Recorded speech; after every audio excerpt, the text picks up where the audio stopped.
Now this. No question, there is a concerted effort to intimidate and silence conservative thinkers and replace our God-given individual liberty with big government controls. AMAC, the Association of Mature American Citizens, is the leading conservative advocacy and benefits organization in America. AMAC gives you access to exclusive benefits and all kinds of great content. Please stand with AMAC at amac.us. That's amac.us. That is the Morning O'Reilly Update. More analysis later on. From the NewstalkSTL Weather Center. I'm News 4 meteorologist Kristen Cornett with your first alert forecast. Overnight, clear skies, not as cold. We'll drop to 29 degrees. Monday will be sunny and warmer. The afternoon high 53. A little bit breezy, though. Winds out of the southwest, gusting up to about 20 miles per hour. Mostly clear Monday night as we drop to 31. And Tuesday looks sunny and even warmer with an afternoon high of 57. That's your first alert forecast. I'm meteorologist Kristen Cornett.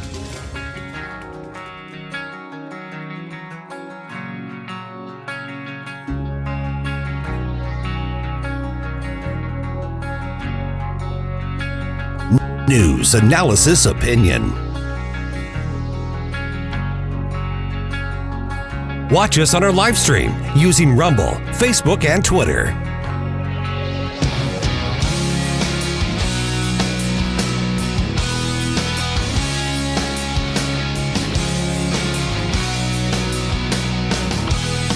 Let's get the conversation started, St. Louis. This is Mike Ferguson in the morning on News Talk STL. When it comes to politics, I guess the big question at the moment is, where do we go from here? Well, that's kind of always the question, because politics and policy should be about the future. But where do we go from here when it comes to right now, November 21st, until early January, when the Republicans formally take the majority in the House of Representatives? We had a conversation with that with our friends from Heritage Action, which we're going to hear in just a moment. Also, a little bit later on today, Matt Kibbe from the Kibbe on Liberty show. You can see it on the Blaze TV. And, of course, you can check out his very popular podcast as well. He's going to be with us later on today, right around 8:05. And we are going to examine what are the lessons that Republican candidates in particular should be learning from those who did really, really well. It was disappointing for Republicans, but if you look closely, it was really a good year for outspoken, liberty-minded candidates. And we're going to hear from Matt about that later on today. Carson Steelman is with Heritage Action, and she says, hey, the fight isn't over for this particular term in Congress. Yeah, Republicans get to put a stop to a lot of bad stuff from the Biden administration come January. But what happens between now and January in the lame duck Congress? Because you know the left doesn't want to be a lame duck. They want to shove as much leftist stuff as they can through the system. Here's what Carson had to say on Friday's show. Okay, so Nancy Pelosi, she's, I don't know if she's going to fade off into the sunset or not over the next couple of years, Carson, but we do know that things are going to be changing in January. If you are a Democrat, if you are a leftist and you realize you're not going to get what you want come the next session because the House is narrowly controlled by Republicans, seems to me there's going to be a big push to just cram as much left-wing craziness as they possibly can in the next month and a half when they can get it to the president's desk. Yeah, I mean, that's the perfect way to describe it. So we've officially entered this period called lame duck. So it's the period in between an election and the time when new congressional leadership takes over. And it's especially important this year because, just like you've been talking about, Nancy Pelosi stepping down, but also even more importantly, because the House is going to shift from Democrats to Republicans who are going to be in charge. So now the Democrats in Congress are looking at this like this is our last opportunity to get things passed, because come January, the new conservative majority will take over, and then they'll be able to set the agenda. They'll be able to push their own legislation, and it's going to look a lot different for the Democrats. So right now, conservatives need to do everything possible to make sure that any major policy decisions are punted until the new leadership takes over next year. And then they will be able to govern with a new mandate from the American people. Conservatives will be able to step in and have a real meaningful seat at the table when it comes to negotiating on some major pieces of legislation. So the big thing in this period is going to be the omnibus appropriations bill. So the left ideally wants to pass a spending bill that will fund their priorities until September of next year. So this includes all the programs. So think like energy and climate activism. They want to do things like strip gendered language out of the appropriations bills. And they want to coordinate with different federal agencies to do the same thing and push their woke priorities there. And basically just continue funding their agenda for another year, despite losing any faint idea of a mandate they thought they had from the American people. Good morning, Carson. Gabe Pfeiffer here. So I was actually going to ask what their main push was going to be, and funding apparently is it. What is the strategy for the Republicans who are currently in the minority to do to stymie all of that? Yeah, so what we can do, and it's definitely possible, it's going to be an uphill battle for conservatives, but it's not within reason. We want a short-term CR, so that's a continuing resolution. So basically that funds the government at its current levels until the first quarter of next year. So Republicans will take control in January. So we ideally want a short-term funding bill that could take government funding maybe even through March. So that gives Republicans time when they take charge to draft a whole new long-term omnibus appropriations bill rather than being forced to use the Democrats' legislation and policy for almost another year. Good morning, Carson. This is Ken Williams. We keep hearing in the media, and of course the media always tries to stretch that, oh yeah, the Republicans, they did win, but just only by a couple of people. Is it actually a big deal that the Republicans did win the House? Yeah, it's a huge deal. I mean, the Democrats are going to try to say that this election proves that they have a mandate from the people, but that's not true. They fired Nancy Pelosi. Now she's stepping down. This is a major moment for Republicans, and it's really important now, especially given these narrow margins, that they need to work together to defeat the leftist agenda. We have 2 years until 2024, and we need to do everything we can to lay the policy groundwork for conservative victory. If we saw anything in these midterm elections, it's that candidates who win have a clear vision and can clearly articulate specific policy things that they are going to do when they have power. This is the perfect opportunity, even if we don't get Biden to sign something, or even if we don't get beyond his threat of vetoing legislative items, we can still make a lot of headway that the American people are going to like to see and that the Democrats are not going to be able to ignore. We're visiting with Carson Steelman from Heritage Action. Obviously, the Republicans wanting to stop the last-minute lame duck stuff isn't going to be an issue.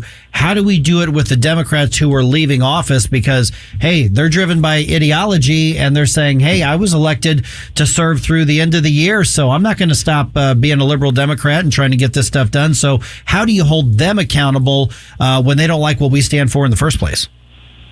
Yeah, well, that's the whole problem with this, is that they can't really be held accountable because there is no accountability, because the elections already happened.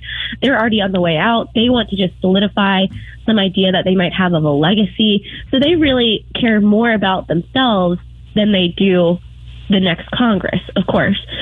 So what we need to do, we are at Heritage Action, we are lobbying on the federal side. We are talking to lawmakers constantly. But the best thing that we can do is just keep using our grassroots conservative army, calling all of our elected officials, whether they are retiring and on the way out or whether they will serve another term. We need to continue to tell them what we think, to tell them that we will not stand for anything but a short-term CR into the first quarter of next year. So I know it's even discouraging when we had this promise of a red wave, but the grassroots community must keep fighting, because this is a pivotal moment and we are not even close to being done with our fight. Carson, I think sometimes the public forgets how powerful calls to our elected representatives are. Could you just kind of let the people know that actually does make a difference? Yeah, it really does. I know it feels like when you call, you're talking to an intern or something. And I've been on the other side of that phone, too. I worked in Congress for several years for a couple different members. It really does make a difference, especially when you have a lot of people flooding the lines. It does get to the member. And it does get to the member when you are demanding that your grassroots organization, whatever that looks like, meets with the member in person. Those meetings can happen. You just go through the scheduler. There are usually forms on the congressman or woman's website to request an appearance or request a meeting. You can email them. There are so many different ways you can get involved. And I can tell you from firsthand experience, it does matter. Obviously, with some holidays between now and January, strategically speaking, Carson, it seems like running out the clock is the best option until January, when the Republicans get whatever size of majority they have in the House, probably very, very narrow. What are some of the strategies for running out the clock in order to prevent some of this stuff from happening from the left? Yeah, it's really the main thing is for the omnibus is the short-term CR. That's the best way to do it, because you don't want to completely shut down the entire government if, at least like the parts that really are helpful to folks during the holiday season. You can avoid that while still getting our way with the short-term CR. But we can keep working with leadership on the conservative side. We can continue to tell our representatives that we're not going to accept anything that the Democrats are putting forward. And if we just kind of keep stalling, I suppose is one way to put it, then we will get what we want come January. Okay, I've just got a minute or so left, and we'll put out the social media website information for Heritage Action, Carson. But once the new majority takes over, how do you assess their resolve to hold the line and not crumble under the pressure in Washington, D.C., because the House of Representatives, that's the last line of defense that we've got. We talked to Congressman Mike Bost yesterday. He seems pretty fired up, but how do you assess that resolve of the incoming majority? Yeah, I think that it's definitely there. I think that, American people are tired, and so are their representatives in Congress. They're tired of not being able to have a voice to represent their constituents. At the end of the day, they were hired by their constituents to go to Washington and to express their interests, their perspective, their values. And it's really hard when you have Democrats who have, over the years, they've been trying to take power away from individual members and solidify it and make it more, powerful for leadership to do what they want to do while really handicapping rank and file members. So I think there's definitely an appetite. I think people are mad after the last few years, and they want to do what they need to do to make a difference for their communities. So it takes strength from the rank and file members. It takes strength from the conservatives, and it takes strength from the grassroots people too. So everybody from top to bottom has to stay involved. We all can hold the line, but we have to do it together. And how do people check out Heritage Action? Yeah, so we have tons of different social media, which you can find all of that, and our resources about what we're doing, how you can get involved, our central program, which is our grassroots program, at heritageaction.com. All right, Carson Steelman from Heritage Action. Good talk to you again. Yeah, thanks for having me. As always, we've got the news roundup to start your week coming your way in just about 4 minutes. Also, at some point today, this is exciting, Guns and Hoses happens at the Enterprise Center on Wednesday. I've got a pair of tickets that I want to give to you, and at some point between now and 9 o'clock, if you're the right caller, I'm going to give you those tickets, and you can go see Guns and Hoses, which is raising money for Backstoppers right here in St. Louis. That's going to be an exciting time. Also, a little bit later on, like I said, Matt Kibbe going to be with us right here on 101.9 and 94.1 News Talk STL. Let's get the day started right. This is Mike Ferguson in the morning on News Talk STL. Fox Across America with Jimmy Fallon. This is Jimmy Fallon, inviting you to join me on Fox Across America, baby. Weekdays at 11 on 94.1 and weeknights at 10 on News Talk STL. Join us on the big bad one and only Fox Across America. Watch us on our live stream using Rumble, Facebook, and Twitter. Having your first cup of coffee? Mike's on his third. This is Mike Ferguson in the morning on News Talk STL. All right, it's a holiday week. Just hang on. A lot of politics to get through. A lot of stuff going on around St. Louis. But don't worry, we're not going to crush you with nothing but intense, hardcore stuff. Because, going into Thanksgiving, let's be really honest. At some point, you just want to say, I'm ready to take a breather in the holidays. So we got some important stuff to talk about. Okay? Yeah, and as a reminder, don't do any politics during Thanksgiving. Yeah. We're actually With family, I'm talking about. Later this week, there was an interesting article on that in Discourse magazine, and I got a hold of the author of that over the weekend. Oh, he's going to be on the show with us this That'll week. Be good. Not today, but he's going to be with us this week on how to not kill your family members or get killed by your family members. That's good. Over politics on Thanksgiving. But still, there are a lot of things that we still have to cover here. It is 5:56. That's Ken. I'm Mike. Gabe's going to be here in a second. Investigations, I should say, on the agenda for Republicans. And the more we learn about that, the more we can expect gridlock in 2023. You know what? And I'm totally okay with that. Also, a little bit here, we're going to talk about the fact that Twitter is reinstating Donald Trump's account. Donald Trump responds by essentially going, maybe. Pretty much how he reacted. And also some more possible 2024 presidential hopefuls. They are out there testing the waters openly. I've got the names. You give me your reactions to those possibilities. We are starting off with Donald Trump's response to Twitter, reinstating him. Hey folks, here's great news for active aging seniors. The Kanega Watch, the only medical alert smartwatch with built-in fall detection. Yeah, the Kanega Watch is much different than the other guys. It's a stylish, discreet watch you can wear all the time. Get help through the watch in one of 3 ways. Your voice, pushing the watch's alert button, or have the fall detection connect you to a US-based 24/7 monitoring center who'll speak to you through your watch and can send help to your GPS location nationwide. And get this, it can do that even if you're not responsive. This is true 24/7 peace of mind for you and those that love you. Order your Kanega Watch with a full refund 30-day trial period. Call now, 800-413-7152. 800-413-7152. 800-413-7152. That's 800-413-7152. Hey folks, Tim Jones here for Hanson's Tree Service. As my daughters would say, it's fall, y'all. That means it's the perfect time to call Hanson's. Prime time for Hanson's to come out and do all that fall trimming before winter storms can bring down trees and limbs on the homestead.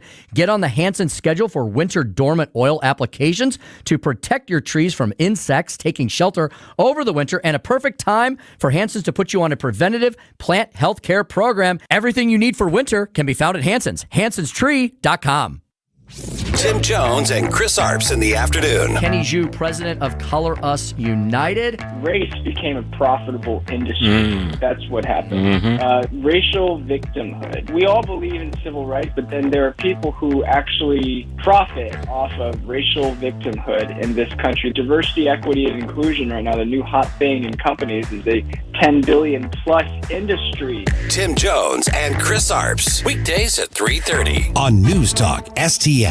Packages start at $29.99 a month with signed agreement. Restrictions apply. Speak to a representative for complete offer details. See Vivint.com for license details. Terms and conditions apply. Homeowners, if you're looking for the best in home security and smart home technology at a price you can actually afford, we have great news. Now you can get Vivint's award-winning home security systems starting at about $1 a day. U.S. News and World Report has recognized Vivint as the best professionally installed home security system of 2022. And right now, you can get Vivint's home security technology for about $1 a day. Plus, get free professional installation from a licensed technician. Protect your home and loved ones for as low as $1 a day. Call right now for your free home security consultation. 800-561-3405. 800-561-3405. 800-561-3405. That's 800-561-3405. KLGY HD3 Clayton, K270BW Bellefonte, KNBS Bowling Green. This is News Talk STL at 1019, 94.1, and always streaming at NewstalkSTL.com. News this hour from townhall.com. I'm Greg Clugston in Washington. More than 40 people are dead after an earthquake hit Indonesia's main island of Java. Authorities say about 700 others were injured in the quake, which damaged dozens of buildings and sent residents fleeing into the streets for safety. China's southern city of Guangzhou is trying to tamp down a major COVID-19 outbreak in its largest district. The metropolis has suspended public transportation and is requiring residents to show a negative COVID test if they want to leave their homes. China is the only major country in the world still trying to curb virus transmissions through strict lockdown measures and mass testing. One district in Guangzhou has also suspended in-person classes for schools and sealed off universities until Friday. In Beijing, the capital has reported 3 COVID-19 deaths, the first ones in more than 6 months. I'm Donna Warder. The weekend snowstorm in western New York was one for the record books. 80 inches of snow and counting. That's how much forecasters say has fallen in Orchard Park near Buffalo. 74 inches in Hamburg. There's been many other reports over, 60 inches, so we're talking about 5 feet of snow. And National Weather Service meteorologist Jason Alamba says it's caused some damage. There's been a few building collapses in Erie County of western New York due to such heavy weight of the snow. Governor Kathy Hochul says roads are getting cleared and preparation led to minimal power outages. This has been an historic storm. Without a doubt, it's one for the record books.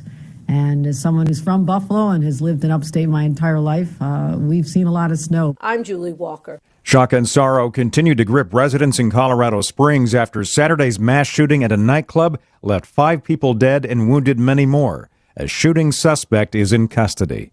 More on these stories at townhall.com. Relief Factor, pain relief that's natural, pain relief that works, and pain relief that attacks the source of the pain. That's the experience of tens of thousands of Americans who are taking Relief Factor right now. See their incredible video endorsements at relieffactor.com and then order your 3-week quick starter pack for just $19.95. That's less than $1 a day. Find out if it can work for you like it works for me by ordering your 3-week quick starter pack today. relieffactor.com, relieffactor.com. Be the next success story. Hi, my name's Adam Barada. I'm the owner of Advantage Gold, the highest rated precious metals firm in the country. Now, we've won the Best of TrustLink Award 4 years in a row because we educate our clients on how to buy gold and silver the right way. We don't pay celebrity spokespeople millions of dollars. We'd rather pass that value on to you. Call 800-900-8000 and speak with one of our experts. We'll send you a free gold kit along with my latest national best-selling book, The Great Devaluation. Call 800-900-8000. Call 800-900-8000. From the Michaels Flooring Outlet Traffic Center. This report is sponsored by Blindster.com. Blindster.com was started in 2010 to provide custom blind shades and shutters at affordable prices. Their blinds are easy to install and shipping's free. Don't hire a professional. Do it yourself and save big at Blindster.com. On the Illinois side, eastbound 64 is shut down in Oakville due to an accident east of Oakville. A semi reportedly struck a pedestrian. An accident in the right lane southbound 170 at the Forest Park Parkway, and then a crash southbound 170 past Brentwood. Watch for those brake lights as you approach Olive. Accident northbound 270 at 70. An earlier accident eastbound 70 at Cary. Expect heavy volume between O'Fallon Park and Tucker. Southbound 55 slows between 44 and Bates. And heavy volume westbound 64 Kings Highway to Big Bend. Westbound 4064 is 364 to I-70. I'm Tori Lyons from the NewstalkSTL Traffic Center. From the NewstalkSTL Weather Center. I'm News 4 meteorologist Kristen Cornett with your first alert forecast. Overnight, clear skies, not as cold. Will drop to 29 degrees. Monday will be sunny and warmer. The afternoon high 53. A little bit breezy, though. Winds out of the southwest, gusting up to about 20 miles per hour. Mostly clear Monday night as we drop to 31. And Tuesday looks sunny and even warmer with an afternoon high of 57. That's your first alert forecast. I'm meteorologist Kristen Cornett. This hour of News Talk STL is brought to you by Rodney and Jen Wallner and the entire Wallner home selling team at Berkshire Hathaway. Call them today at 314-810-SOLD. 314-810-SOLD. Budweiser's Guns N' Hoses returns to the Enterprise Center on Wednesday, November 23rd. This great St. Louis event is celebrating its 35th anniversary. Doors open at 4:30 p.m. General admission tickets are just $20. Guns N' Hoses features 12 professional boxing and MMA matches. All proceeds benefit Backstoppers. That's the Budweiser Guns N' Hoses, Wednesday, November 23rd at the Enterprise Center. For more information, visit stlgunsandhoses.com. That's stlgunsandhoses.com. What's a kid's future worth to you? Could you find an hour or two to help a kid grow up positively? That's all it takes when you're an optimist. We're role models, mentors, leaders, and friends to kids who want to do well. You can lend them a helping hand by volunteering your time for activities and programs that make a positive difference in the lives of young people. If you care about kids, the time to act is here and now. Become an optimist and bring out the best in kids. The news and talk that affects St. Louis. Retire Nancy Pelosi. They haven't won yet. This is 101.9 and 94.1. How do you certify an election that is this botched? News Talk STL. Mike Ferguson. I have come here to chew bubblegum and kick ass. And I'm all out of bubblegum. Gabe Pfeiffer. We have a hope. Get up, can't you hear the alarm? Get up, get up. What do you call a genius in President Biden's Homeland Security Department? A visitor. Mike Ferguson in the morning on News Talk STL. Get up, can't you hear the alarm? Get up. So here's what's going on, y'all. Yep. Later today, I've got one more pair of tickets that we're going to give away on this show to go see Guns and Hoses on Wednesday at the Enterprise Center. So if you want to be there, I don't know why you wouldn't. You want to be there. You want to make sure that you are listening so that you can win those tickets. The only catch is that by the close of business on Wednesday, you need to be able to come pick them up here at Union Station. So normally, we can we'll call and all that kind of stuff. But the Enterprise Center and Guns and Hoses, they gave us actual physical tickets. So we've got those here. So sometime between now and 9 o'clock, I'm going to give away a pair of those. I'm Mike Ferguson. It is 6:07. Got Gabe Pfeiffer here. Got Ken Williams here as well. I like your shirt, Mike. I got this. I remember when we were talking about something with the Battlehawks, and I just got on during the information break, and I ordered my T-shirt. Yeah. It showed up yesterday. That is so cool. I mean, that was fast, man. I got my T-shirt. So if you're watching on Rumble or YouTube or Facebook, I've got my blue Battlehawk shirt. Such a nice blue. It is really cool. Yeah, it really is. That royal. Yeah, it's popping, man. But if you look, it also has a navy blue in there too. Yeah. And that's what's really cool about it. Navy for the symbol. Right in there, Two different blues. Yeah. Yep. And if I were to stand on my head and I inverted the logo, you would actually see the STL. Try that. Because I can look straight down and see it. Right. Well, we can't though. So. Yeah. So get going with that. I saw a video of I saw one of those videos over the weekend of this gal who was doing yoga poses. It was one of those fitness things. Mm-hmm. And she got up, just doing a handstand and then her legs in this pose. It was like this. Like shooting an arrow. Yeah, shooting an arrow kind of pose. And then she kind of did a little like a press kind up. of push up or kind of and I'm thinking, man, if I watch this anymore, my shoulder's going to pop out of socket just by watching that. Isn't that the Hussein Bolt? Yeah, kind of except with their legs. With the legs. Yeah. While she was up, I'm like, oh my gosh. good Lord, there's no way. Okay, so here's what's coming up here this hour. We're seeing more possible 2024 presidential candidates test the waters. I'm going to tell you about that at 6:35. Get your reaction. Or if you've got a preferred candidate, whether they've declared or not declared or anything, I'd love to see it in the Rumble chat box. Or Gabe, can you keep an eye on maybe the Facebook comments? I will do that. You can tweet them at us.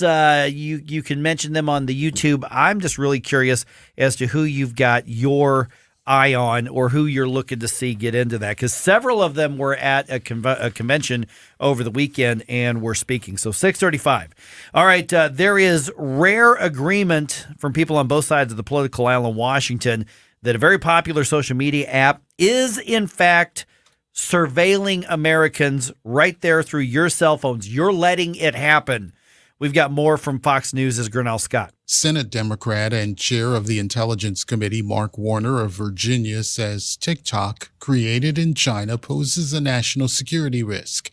His warning to parents: all of that data that your child is inputting and receiving is being stored somewhere, in Beijing. Republican Senator Tom Cotton of Arkansas says even facial imagery can be stored. He urges those using the app to delete it from their phone, and if they can, to get a new phone altogether. Both appeared on Fox News Sunday. Last week, FBI Director Christopher Wray said his agency had concerns about devices being controlled through the app.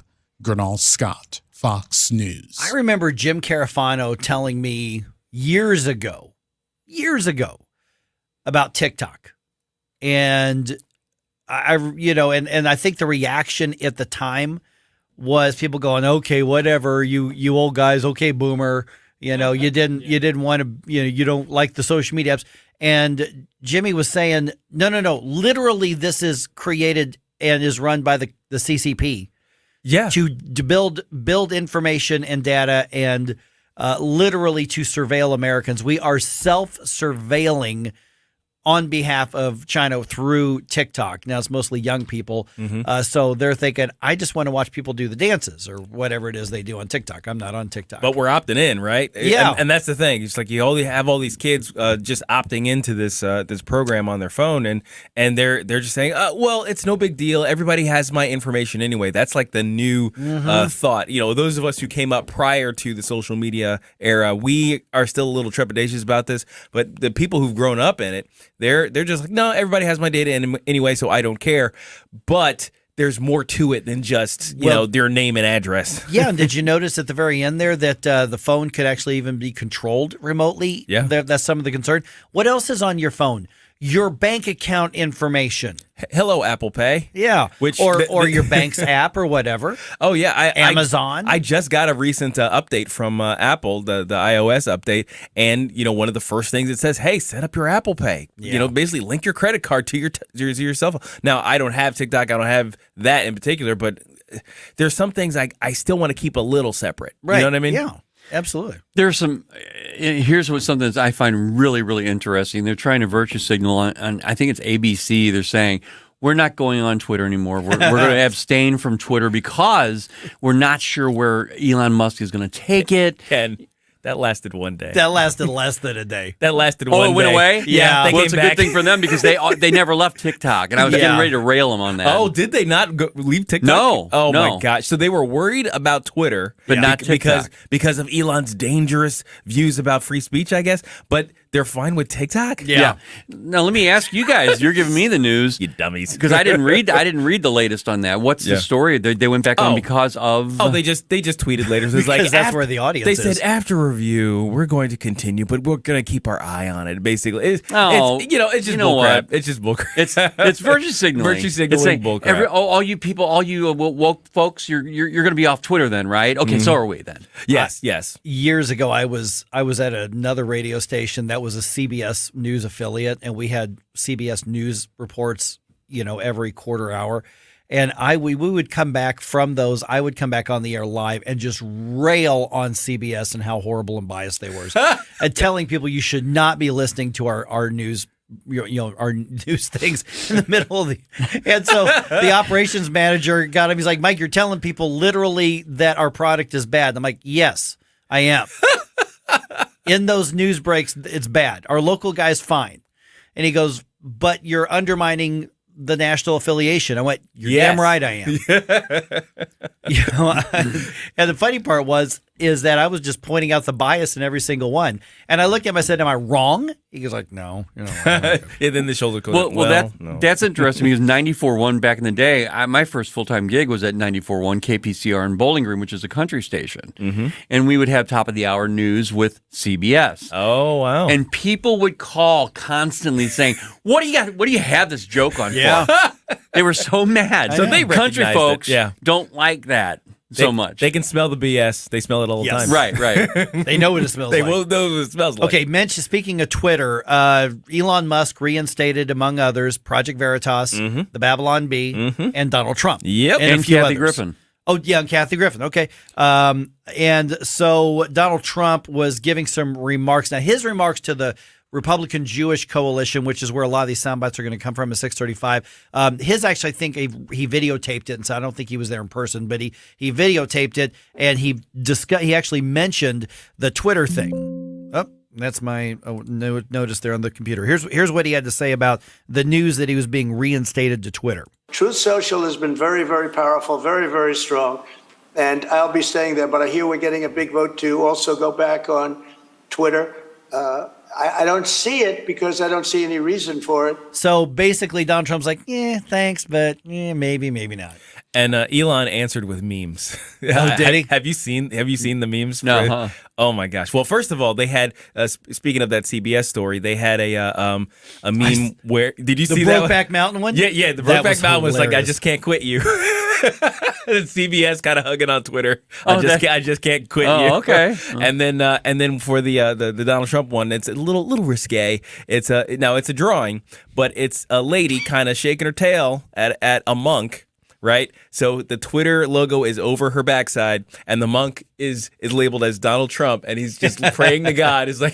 And Elon said, "Lead us not into temptation." Why? I don't understand why Donald Trump would not go back on Twitter. Well, I think this is a game. Yeah, I think this is the game he's playing. He's going back on Twitter. I think so too. And what he's doing is saying, I can take it or leave it. I've got Truth Social.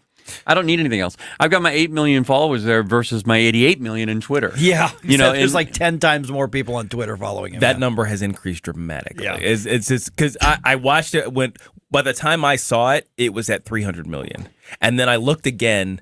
Not too long ago, it was at like 800 million or something ridiculous. It was not on Twitter. 80. I'm sorry, 30 and 80 on Twitter. Sorry, on Twitter, yeah, 30 and 80. So let me double check what he's at now. Yeah, but I saw that. I mean, I signed up with him. I thought Trump was already on 87.4 million. There you go. Yeah, but he's like 7 or 8 million on True Social. Right. Yeah. So he'll be back. He'll be back. Yeah. He's just playing his game.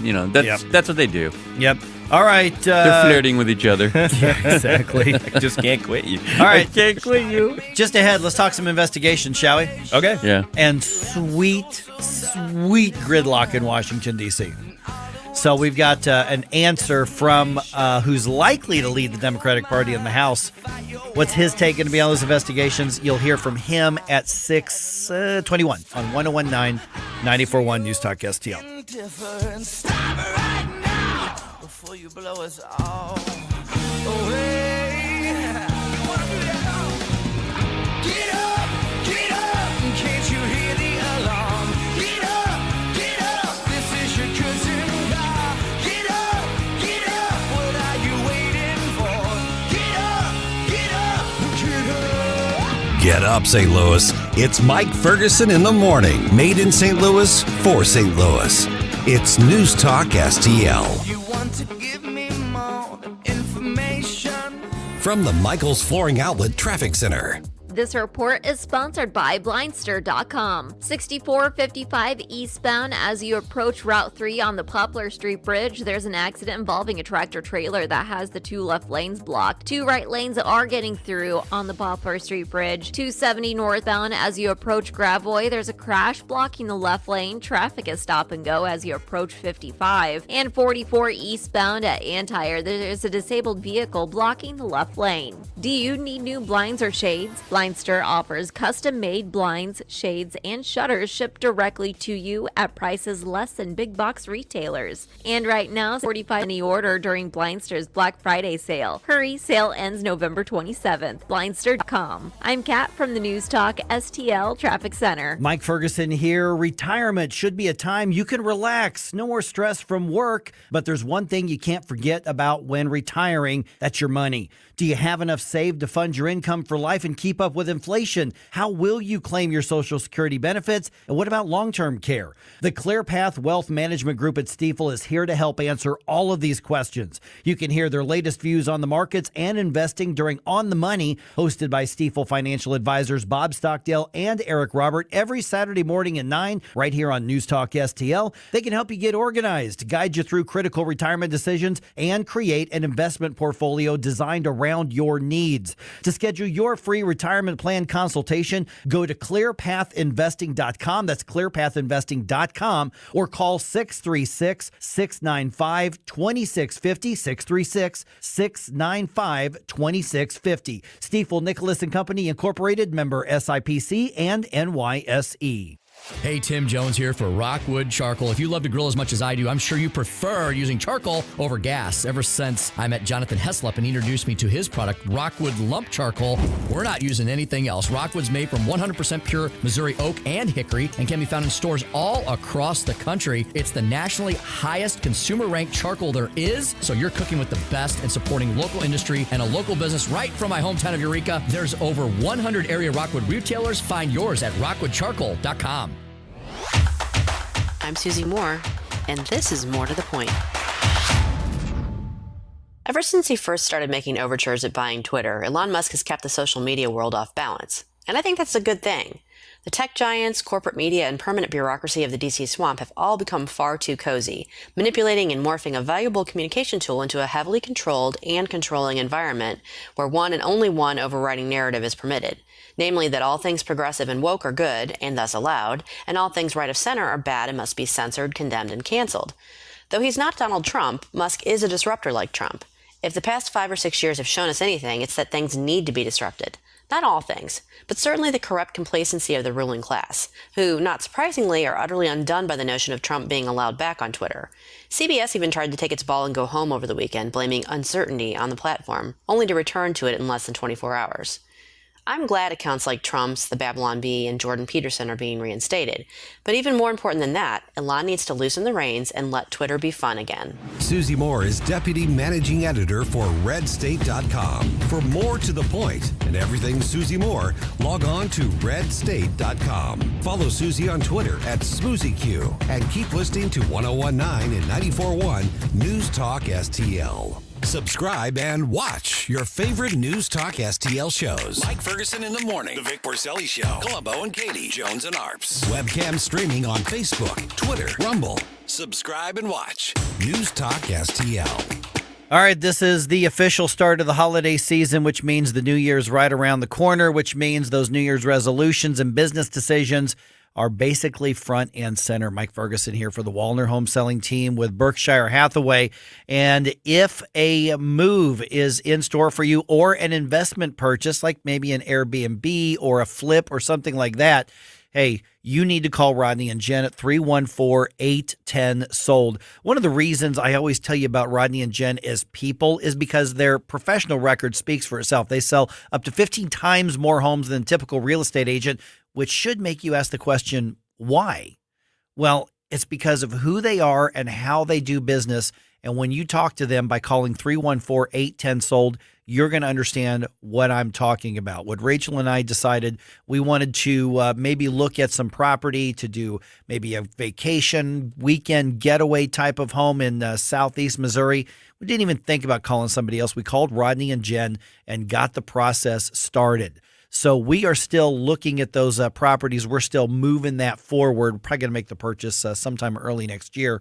But I wouldn't work with anybody other than Rodney and Jen. Find out why. 314-810-SOLD. I'm going to say the number again. 314-810-SOLD. Even if you just have questions about relocating or about the interest rates or about the economy or about the market or anything, they will still give you their best advice just by calling. You don't have to have a contract with them to have a conversation with them.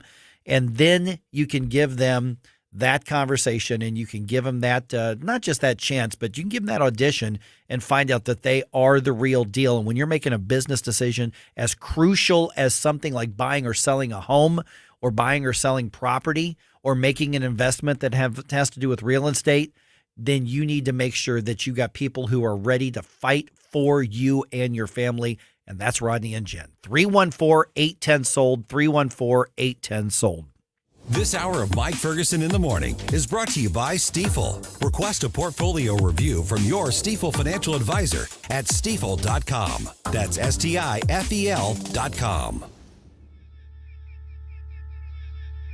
We give you news, analysis, opinion, and more. Only on News Talk STL.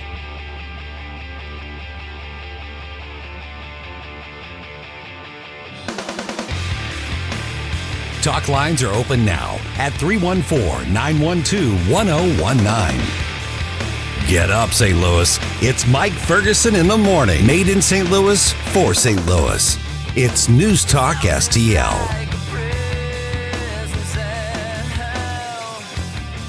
The week ahead. Monday, President Biden will pardon 2 North Carolina turkeys for Thanksgiving at the White House. The annual tradition began during the presidency of John F. Kennedy. The same day, President Biden and First Lady Jill Biden will travel to North Carolina for what's being called a Friendsgiving dinner with military families at Marine Corps Air Station Cherry Point. Wednesday, roads, rail stations, and airports will be seeing large crowds as Thanksgiving holiday travel shifts into high gear. AAA is expecting this period to be the 3rd busiest Thanksgiving travel season since 2000. Thursday is Thanksgiving, with large crowds expected in New York City for the 96th annual Macy's Thanksgiving Day Parade. A number of large retailers have announced they will be closed for Thanksgiving to allow their employees to spend time with family. They include Walmart, Best Buy, Target, Kohl's, and BJ's Wholesale Club. Friday is the unofficial start of the holiday shopping season with Black Friday. And that's a look at your week ahead. I'm Rich Dennison, Fox News. It is 6:26 and at 6:35. Let's talk about some of the other potential 2024 presidential candidates. Some of them are testing the waters over the weekend. Tell you who they were. You can hear from a couple of them, and love to get your thoughts on that as well. All right, so as the Republicans very, very narrowly, I'm going to keep emphasizing that, hopefully, and to remind everybody that they had better stick together on the important stuff, but getting a very narrow House majority in the upcoming Congress. Republicans, they've made it very clear, investigation after investigation into the Biden family's business dealings, especially those overseas. Nancy Mace, Republican Congresswoman from South Carolina, was on Fox and Friends weekend, and she says basically nothing is off the table when it comes to these investigations. I would like to see some of Hunter Biden's business partners come in and talk about the big guy and his involvement. What did it mean when they gave keys to the office to Joe Biden and others, including folks aligned with the Communist Party of China?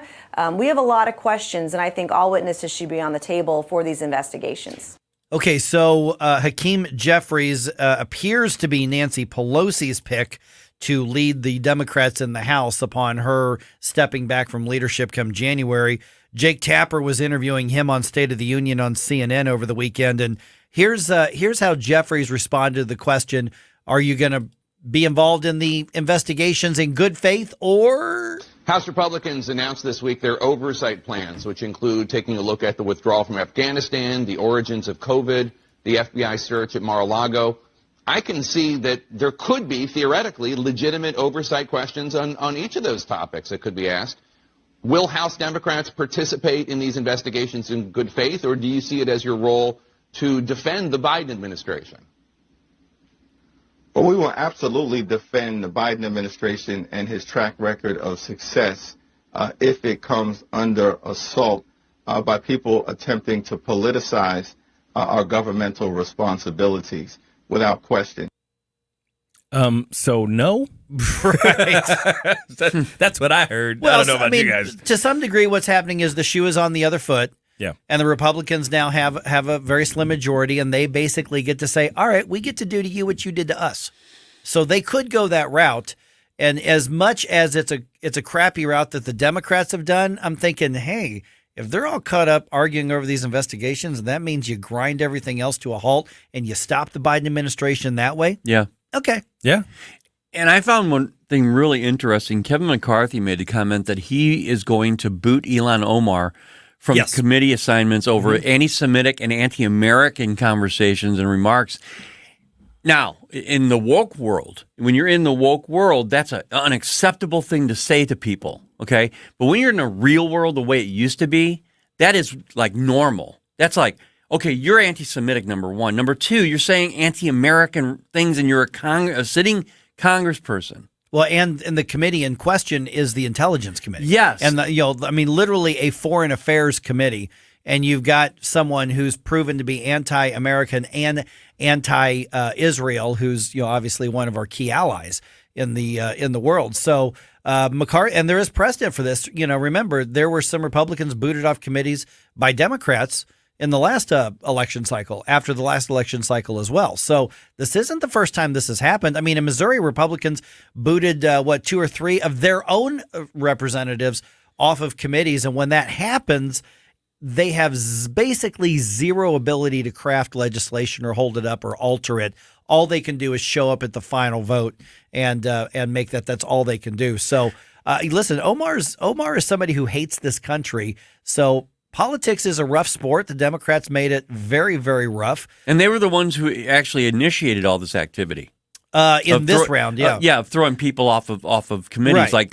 like water. I mean, they just here we go, you're gone. Yeah, Bye. yeah. And so, hey, if they're going to do it, I mean, listen, the one of the people that they threw off committees when Democrats were in control, I do think is kind of a dumbass. But hey, if that's how they're going to do it, then they can suffer the same fate now that the Republicans are going to have a majority. Yeah, it's that weird thing where the power that you acquire in the government when the other guys are in control, they get that same power. Right. It's kind of weird how that works. I'm not sure they realized. It's almost like a smaller, less authoritative government is better. If the power didn't exist to begin with, we wouldn't be having these conversations. But I find it interesting. I'm not leaning it just because I'm leaning right. Okay, when you hear Republicans say voting has consequences. Mm-hmm. And you had Obama say the same thing. That's where they came from. Was Obama's campaign said, elections have consequences. But now it's like, no, I'll do it. But when you're in control, no, you can't do that anymore. Well, no.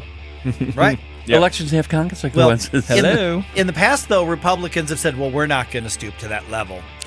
No. You fight where the battle is. You better. Yeah. They better start. Gloves are off, baby. Yep. Keep them off.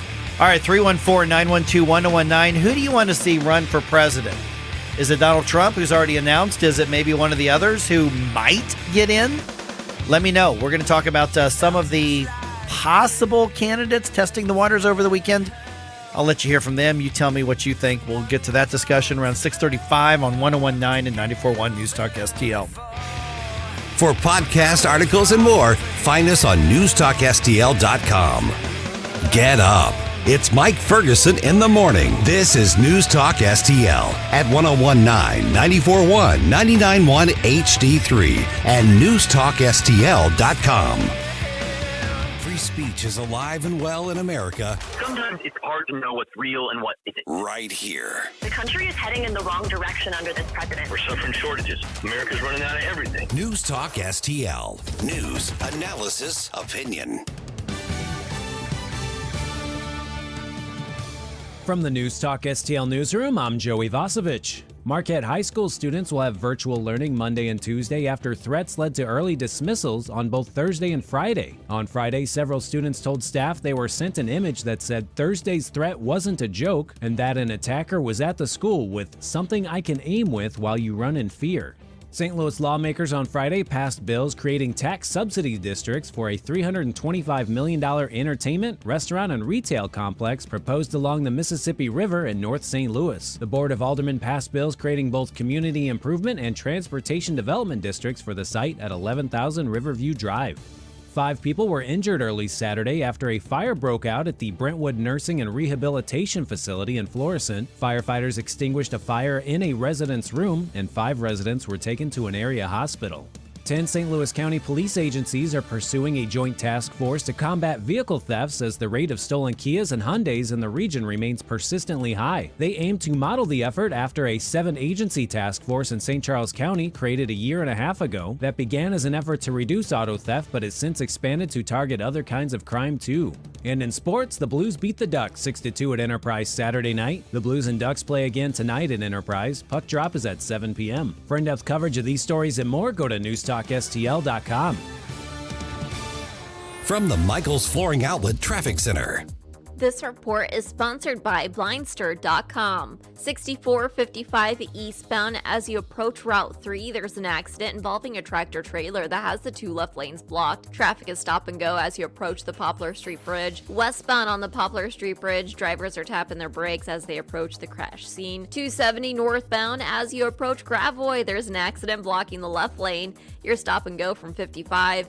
And 44 eastbound at Antire, there's a disabled vehicle blocking the left lane. Do you need new blinds or shades? Blindster offers custom-made blinds, shades, and shutters shipped directly to you at prices less than big box retailers. And right now, save 45% off any order during Blindster's Black Friday sale.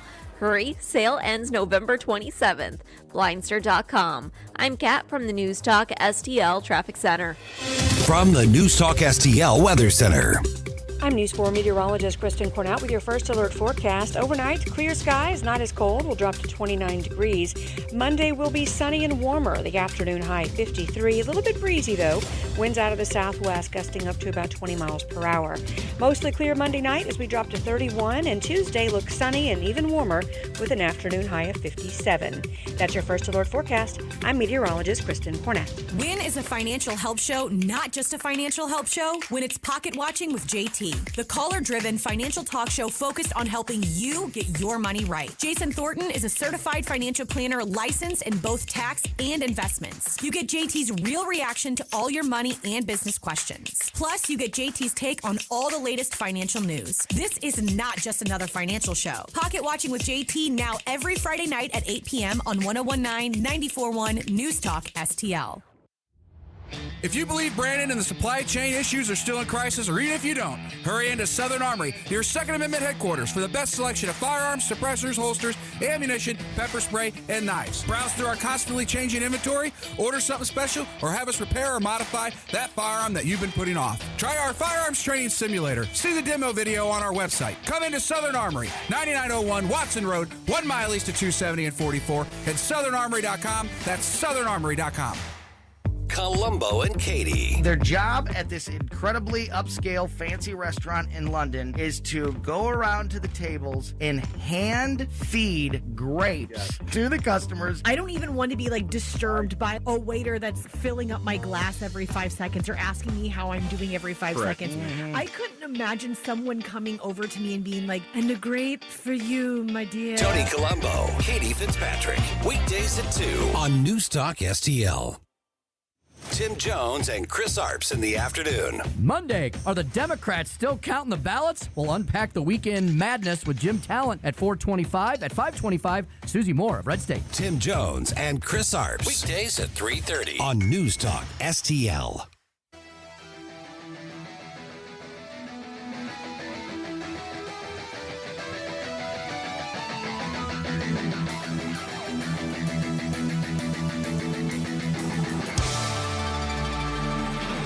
Talk lines are open now at 314-912-1019.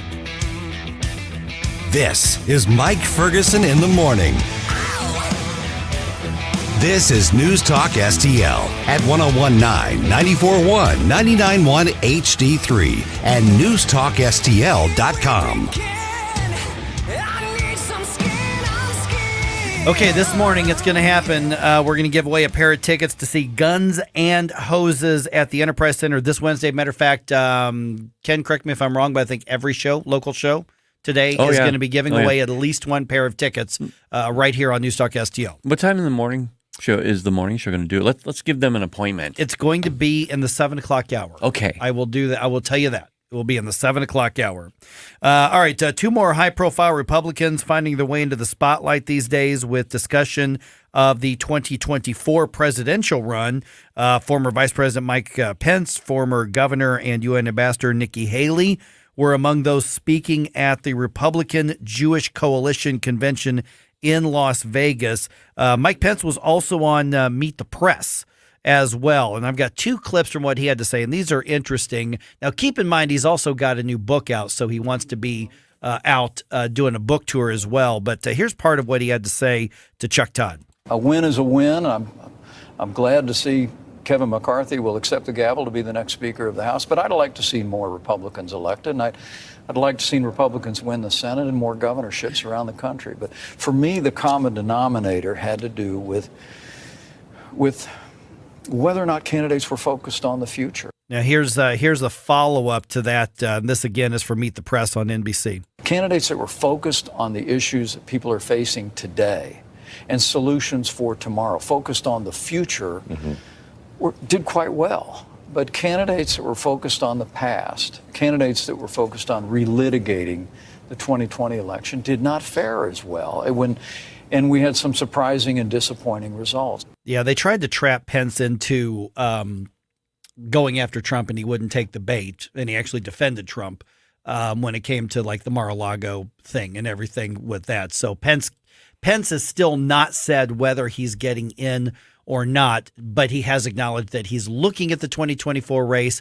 I don't see him as being a top contender by any means, but I think he's obviously a serious heavy hitter person in the Republican Party, but I just don't see him as being one of the top challengers, who could win the nomination at this point. He's still got some measure of influence in the party. Oh, sure, yeah. But Yeah, it's definitely I don't think he rises to, more than at his best he'd get 20%, I would think, of Republicans. He's kind of polarizing in another way. It's kind of weird. How's that?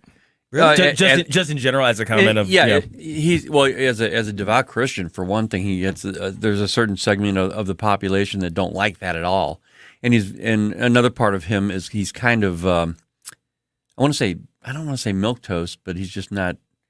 He doesn't have a big exciting. Yeah, he doesn't have a big pizzazz factor. He's kind of like Senator Tim Scott, where they just don't have a big energetic presence. Right. Yeah. I think that's what it is. And I personally love his devotion to Christianity. I mean, all that. But there's a segment of the population, I don't know how big it is, that really hate it. They just really want to move on from Christianity for some reason. That's a very, very loud small part. It's a very loud leftist part of the electorate. Yes. But I don't think he's polarizing within the Republican Party. No, now, I don't obviously, think so. Donald Trump got mad at him, towards the end of the term there. But as far as within the Republican Party, I don't think he's that polarizing. I mean, there are people outside of the Republican Party, you're right, who just can't stand him because he is so conservative and because he is unapologetically Christian. When we talk about polarization of candidates, we often talk about how the left is so polarized against Trump. That's why I brought it up, part of it up about Pence. Right, too. yeah, and that's before he was ever vice president. I mean, when he was in Congress and when he was governor of Indiana, he got the same arrows. Right. Oh, yeah. Remember how they completely flipped on him? And actually, there's a section of his book that talks about this, how everybody, including Pete Buttigieg himself, flipped on him once Pete Buttigieg got to the national level. He said, we had a great working relationship. It was just fine. Nobody really said anything about it. But then he got to national fame, and all of a sudden, Mike Pence he's like, oh, you anti-gay, Christian, you, and everybody's got mad at him, and Buttigieg had things to say about him for some reason. It just kind of goes to show you how politics works. Yeah. All right. Nikki Haley was also speaking at that event. After the midterms, I'm more determined than ever to fight with everything I've got to bring strength back to our country. Nikki Haley, I think, is a very serious person. How much of a campaign she could mount remains to be seen. And she did openly say that she is going to look at the race, but didn't indicate whether she's leaning one way or the other. She was getting a lot of buzz coming out of her stint at the UN. Yeah. Remember her very staunch, that stern face she had when there was some, I can't remember what the vote was, but she issued her the U.S. response on that very powerfully, and people were like, "Yeah, that's right, stick it to the UN because they are a-holes."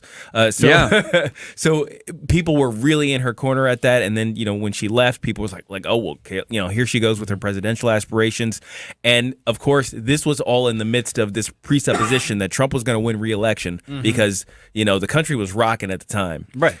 So then they were looking at her as a successor.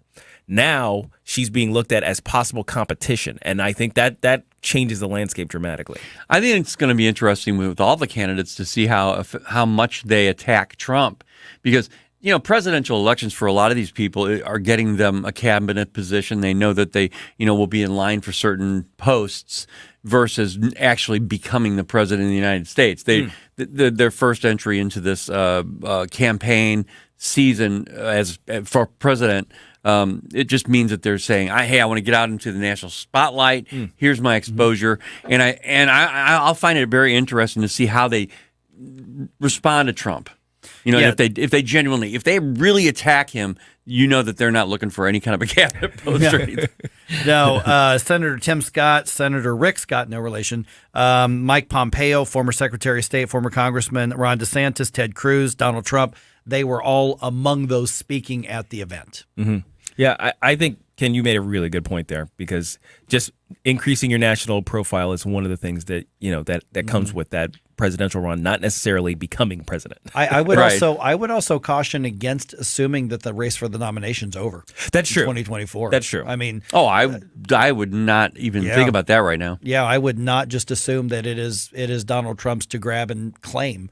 I think the Republicans are probably in for more of a contest than they realize. No, but I think they'll be cautious before they attack on Donald Trump. Not saying that he's going to get it. Ron DeSantis might get it. I'm just saying that they're going to be very cautious when they do make these remarks about Trump. Which is interesting, because Ron DeSantis is the one who's not said anything about running. Right. That's what's funny. That's great. Rebecca, she just wants to say something. Hey, Rebecca, you're on NewstalkSTL. Hi. Well, we're coming up on an anniversary of President Kennedy being assassinated, the 22nd. Yep. And that is my birthday. Oh. Well, happy birthday.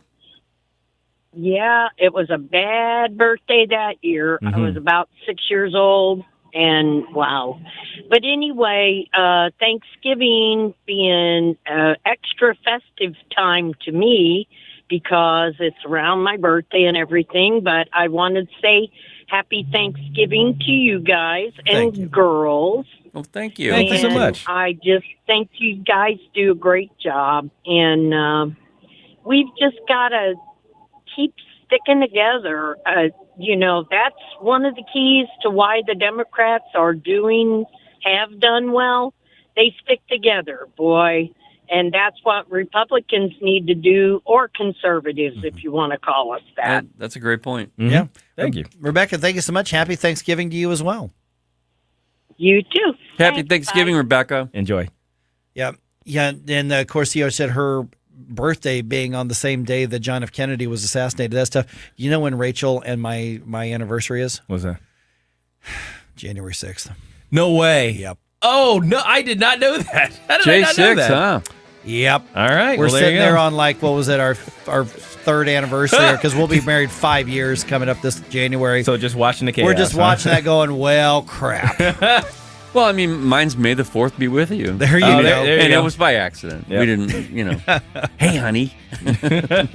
Let's really geek out. Yeah. All right, just ahead, one of the things I just can't stand is incompetence. And I'm taking a Missouri man to task over his complete incompetence in his chosen profession.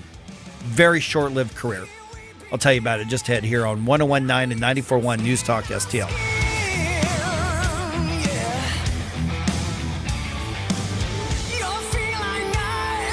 Get up. It's Mike Ferguson in the morning on News Talk STL. From the Michaels Flooring Outlet Traffic Center. This report is sponsored by Blindster.com. 270 northbound as you approach Gravois, there's a crash blocking the left lane. Traffic is at a standstill as you approach 55. 6455 eastbound as you approach Route 3 on the Poplar Street Bridge. There's an accident involving a tractor trailer that has the two left lanes blocked. The two right lanes are getting through, but you are backed up as you approach the Poplar Street Bridge. And westbound is starting to slow as you approach the Poplar Street Bridge. 44 eastbound at Antire, there's a disabled vehicle blocking the left lane. Do you need new blinds or shades? Blindster offers custom-made blinds, shades, and shutters shipped directly to you at prices less than big box retailers. And right now, save 45% off any order during Blindster's Black Friday sale. Hurry, sale ends November 27th. Blindster.com. I'm Kat from the News Talk STL Traffic Center. Since 2007, the state of Missouri and local governments have handed out almost $5 billion in tax subsidies or abatements to private developers. That money could have gone to basic services like schools and public safety. And studies show these subsidies don't produce the promised jobs and growth. If developers want to build a sports stadium or shopping mall, why should they be given our tax dollars to do it? It's time to reform economic development subsidies. The Show Me message has been brought to you by Show Me Institute and Show Me Opportunity. Life insurance is one of those things that just about everybody needs, but few people actually have. Hey, if you die unexpectedly without life insurance, guess what? You'll leave your family with even a bigger mess. Life insurance will help replace your family's income. It'll help cover burial expenses. Life insurance can even help pay off debt like credit cards and medical bills. Life insurance can even pay for college. And if you own a business and you die, life insurance can help your business from collapsing. It can even help cover estate taxes. Life insurance has never been more affordable and needed. Plus, you can always shop around even if you have a plan and save some money. So call the Life Insurance Quote Line right now for free pricing information. 800-979-3060. 800-979-3060. 800-979-3060. That's 800-979-3060.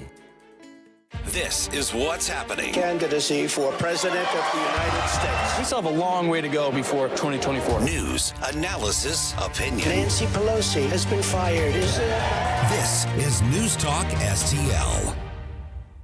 This hour of Mike Ferguson in the Morning is brought to you by Stifel. Request a portfolio review from your Stifel financial advisor at stifel.com. That's STIFEL.com.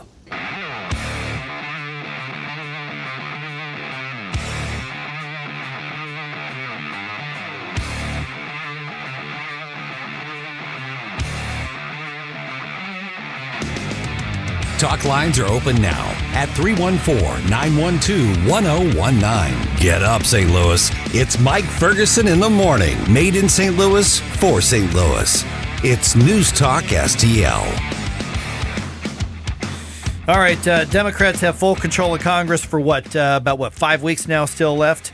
We're going to see what they can ram through in the next 5 weeks, because I have a feeling that they're going to pick 2 or 3 things and try to jam it through before Republicans take the gavel in the House. One of their top priorities is what they call the Respect for Marriage Act.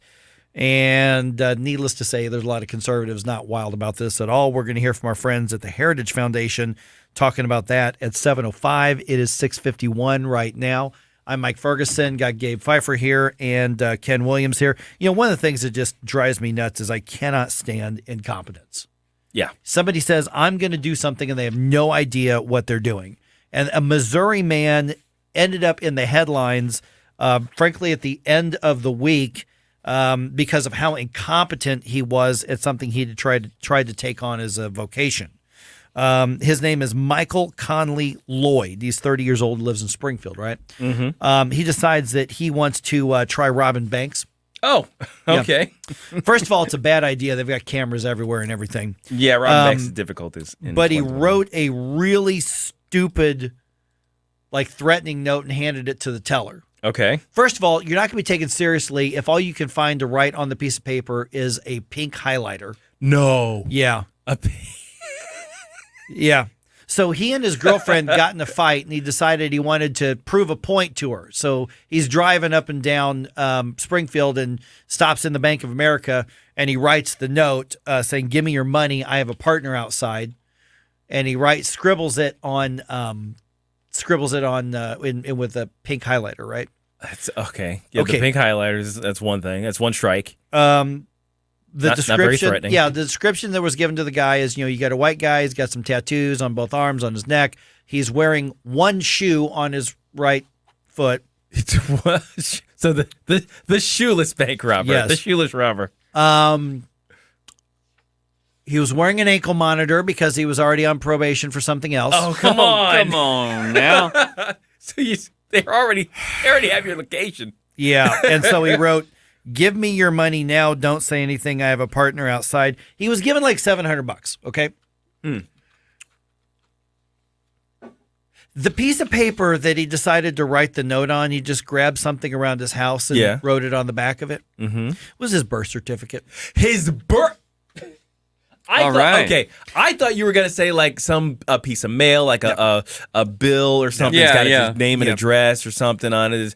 His birth certificate, His actual birth certificate, like or like a notarized copy or something. the like official document that Yeah. you use to identify yourself, right?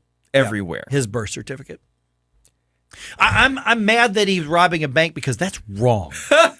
But I'm more angry that he's just so stupid. It is honestly more offensive. His stupidity is more offensive than his immorality at this point. Oh my gosh. I would look at that and go, okay, you are just too stupid to even rob a bank. Yeah. You're asking or for rob somebody. Just okay, look.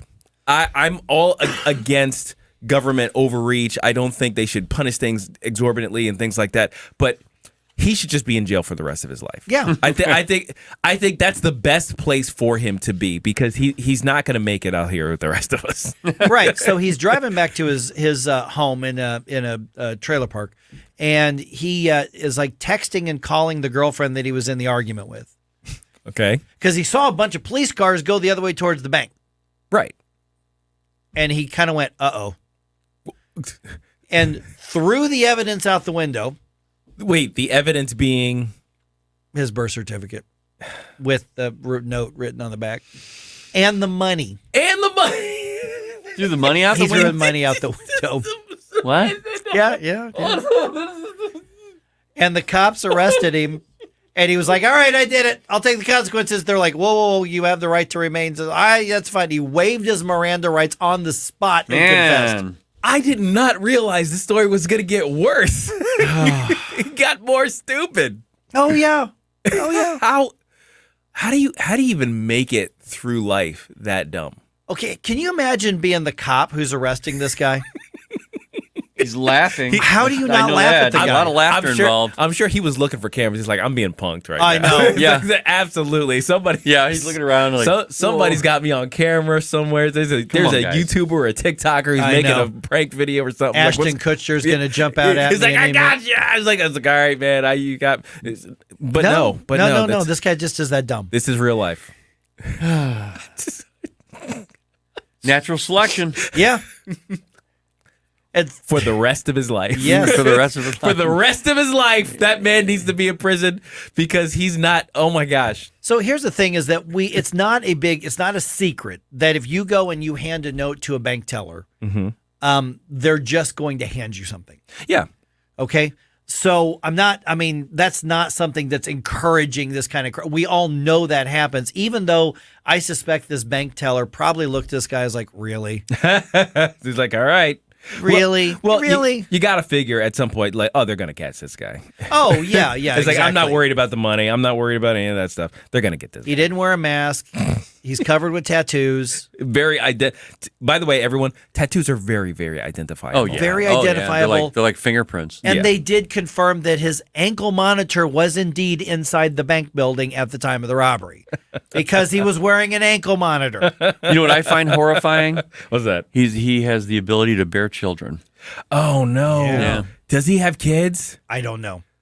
This is the type of guy who probably has like 6 kids. And they're all... I am not playing. And they're all trained by him. Oh, no. They're all over town. No, let's hope not. No. Well, and so he's already pled guilty, and they're working out a plea agreement now. And so there's a plea or a sentencing session hearing that's being ordered as well. So he could get 20 years in prison and fined $250,000. With his track record, he probably agreed to it and said, no, give me 40. Right. Right to jail. $250,000. Right to jail. $250,000. The guy couldn't hold on to $700. I don't think you're getting the $250,000. Oh, geez. All right. Democrats call it the Respect for Marriage Act. Respectful or disrespectful? We're talking about it just ahead. Hey, it's Monday. That means great pizza at a great price. All 4 Steph's Pizza locations make Monday great again with a 16-inch large pizza for just the price of a small. You heard right. It's a classic large Steph's Pizza, however you would like it, for the price of a small. All 4 locations of Steph's Pizza are making Mondays great again. And hey, look, it just happens to be Monday. Check it out at stephspizza.com. How is your car payment treating you? What if I told you you could make a free phone call right now and reduce your car payment by as much as $83 a month? Look at your car payment closely. You could be paying as high as 20% interest. Rate Genius can help you reduce your car payments by reducing your interest rate to as low as 2.48% APR. We can refinance most existing car loans or leased cars, new or used, and save you money every month. Put more money back in your pocket. The call is free to find out how low we can lower your car payment. 5 minutes of your time right now could save you hundreds of dollars a year. Call Rate Genius now. 800-764-2179. 800-764-2179. 800-764-2179. That's 800-764-2179. Not all applicants qualify for a loan or rate savings. Actual offer terms, including APR, are determined at the time of your application based on creditworthiness, value of the vehicle, loan term, and other factors. KLGY HD3 Clayton, K270BW Bellefonte, KNVS Bowling Green. This is News Talk STL at 1019, 94.1, and always streaming at NewstalkSTL.com. News this hour from townhall.com. I'm Greg Clugston in Washington. The death toll has risen to at least 56 after a strong, shallow earthquake toppled buildings on Indonesia's main island of Java. Hundreds of other people were wounded. Emergency workers were seen treating the injured on stretchers outside main hospitals, on terraces, and in parking lots. England, Wales, and other European nations will not be wearing armbands, supporting an anti-discrimination campaign at the World Cup in Qatar because of the threat of players being banned. In the statement, they said FIFA have been very clear that it will impose sporting sanctions if our captains wear the armbands on the field of play. As national federations, we can't put our players in a position where they could face sporting sanctions, including bookings. So we've asked the captains not to attempt to wear the armbands in FIFA World Cup games. They said that they cannot put our players, they say, in the situation where they might be booked or even forced to leave the field of play. That's the BBC's John Watson. Police in Moscow, Idaho, have not identified a suspect or found a weapon yet, more than a week after the murders of 4 college students. Former Walt Disney CEO Bob Iger is back at the company. The Walt Disney Company has tapped Iger to return to head the company for 2 years after firing his successor, Bob Chapek, in a move that's stunned the entertainment industry. Chapek is out after Disney posted lower than expected earnings in the last quarter. Hollywood's creative community had complained about Chapek's cost-cutting measures and sometimes blunt approach to talent, while theme park regulars were unhappy with price hikes. Iger has issued a statement saying he's thrilled to return, and he says he's extremely optimistic about Disney's future. I'm Donna Warder. Stock futures lower. More at townhall.com. My name's Adam Barada. I'm the owner of Advantage Gold, the highest rated precious metals firm in the country. Now, we've won the Best of TrustLink award 4 years in a row because we educate our clients on how to buy gold and silver the right way. We don't pay celebrity spokespeople millions of dollars. We'd rather pass that value on to you. Call 800-900-8000 and speak with one of our experts. We'll send you a free gold kit along with my latest national best-selling book, The Great Devaluation. Call 800-900-8000. Call 800-900-8000. Introducing Vinia, a miracle superfood from the Holy Land. Enjoy the health benefits of a bottle of red wine minus the alcohol, sugar, and calories. A clinical trial demonstrated that Vinia significantly increased dilation of arteries, which enhances blood flow and delivery of oxygen to your body, improving physical energy and mental alertness. Take a little wine for your health's sake with Vinia. Order your Vinia today and get 10% off using Salem10 at vinia.com/Salem or call 800-450-8503. Vinia, better blood flow, better life. There are from the Michaels Flooring Outlet Traffic Center. This report is sponsored by Blindster.com. 270 northbound as you approach Gravois, there's a crash in the left lane. Traffic is at a standstill as you approach 55. 44 eastbound at Antire, there's a disabled vehicle blocking the left lane. Traffic is stop and go as you approach Lewis Road. 55 northbound, stop and go Butler Hill Road to 270 and slow from Weber Road to Germania and Virginia to Potomac. And 270 southbound at Manchester, there's a crash on the right shoulder. 6455 eastbound as you approach Route 3 on the Poplar Street Bridge, there's a crash in the 2 left lanes. Do you need new blinds or shades? Blindster offers custom-made blinds, shades, and shutters shipped directly to you at prices less than big box retailers. And right now, save 45% off any order during Blindster's Black Friday sale. Hurry, sale ends November 27th. Blindster.com. I'm Kat from the Newstalk STL Traffic Center. From the Newstalk STL Weather Center. I'm News 4 meteorologist Kristen Cornett with your first alert forecast. Overnight, clear skies, not as cold. Will drop to 29 degrees.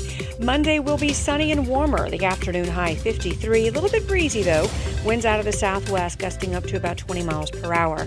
Mostly clear Monday night as we drop to 31. And Tuesday looks sunny and even warmer with an afternoon high of 57. That's your first alert forecast. I'm meteorologist Kristen Cornett. This hour of News Talk STL brought to you by All Solutions Pest Control, 636-486-7888, or visit them at allsolutionspestcontrol.com. If a pest-free home is your goal, call All Solutions Pest Control. Hey, Tim Jones here with Tony Colombo for our friends Rodney and Jen Wallner at the Wallner Home Selling Team. If you're thinking about taking advantage of the market and selling your home, don't wait. Call the Wallners now. Put St. Louis's #1 home selling team to work for you. Rodney and Jen have the experience and work ethic that sets them apart from all the rest. That's why they sell 15 times more homes per year than your typical realtor and have so many qualified buyers right now. They'll guarantee to obtain you an offer. The results, Tony, speak for themselves. That's right, Tim. In fact, I recently benefited from those results personally. My wife and I couldn't be happier with the job the Wallners did for us, selling our old home in less than 2 days for significantly more than we were asking for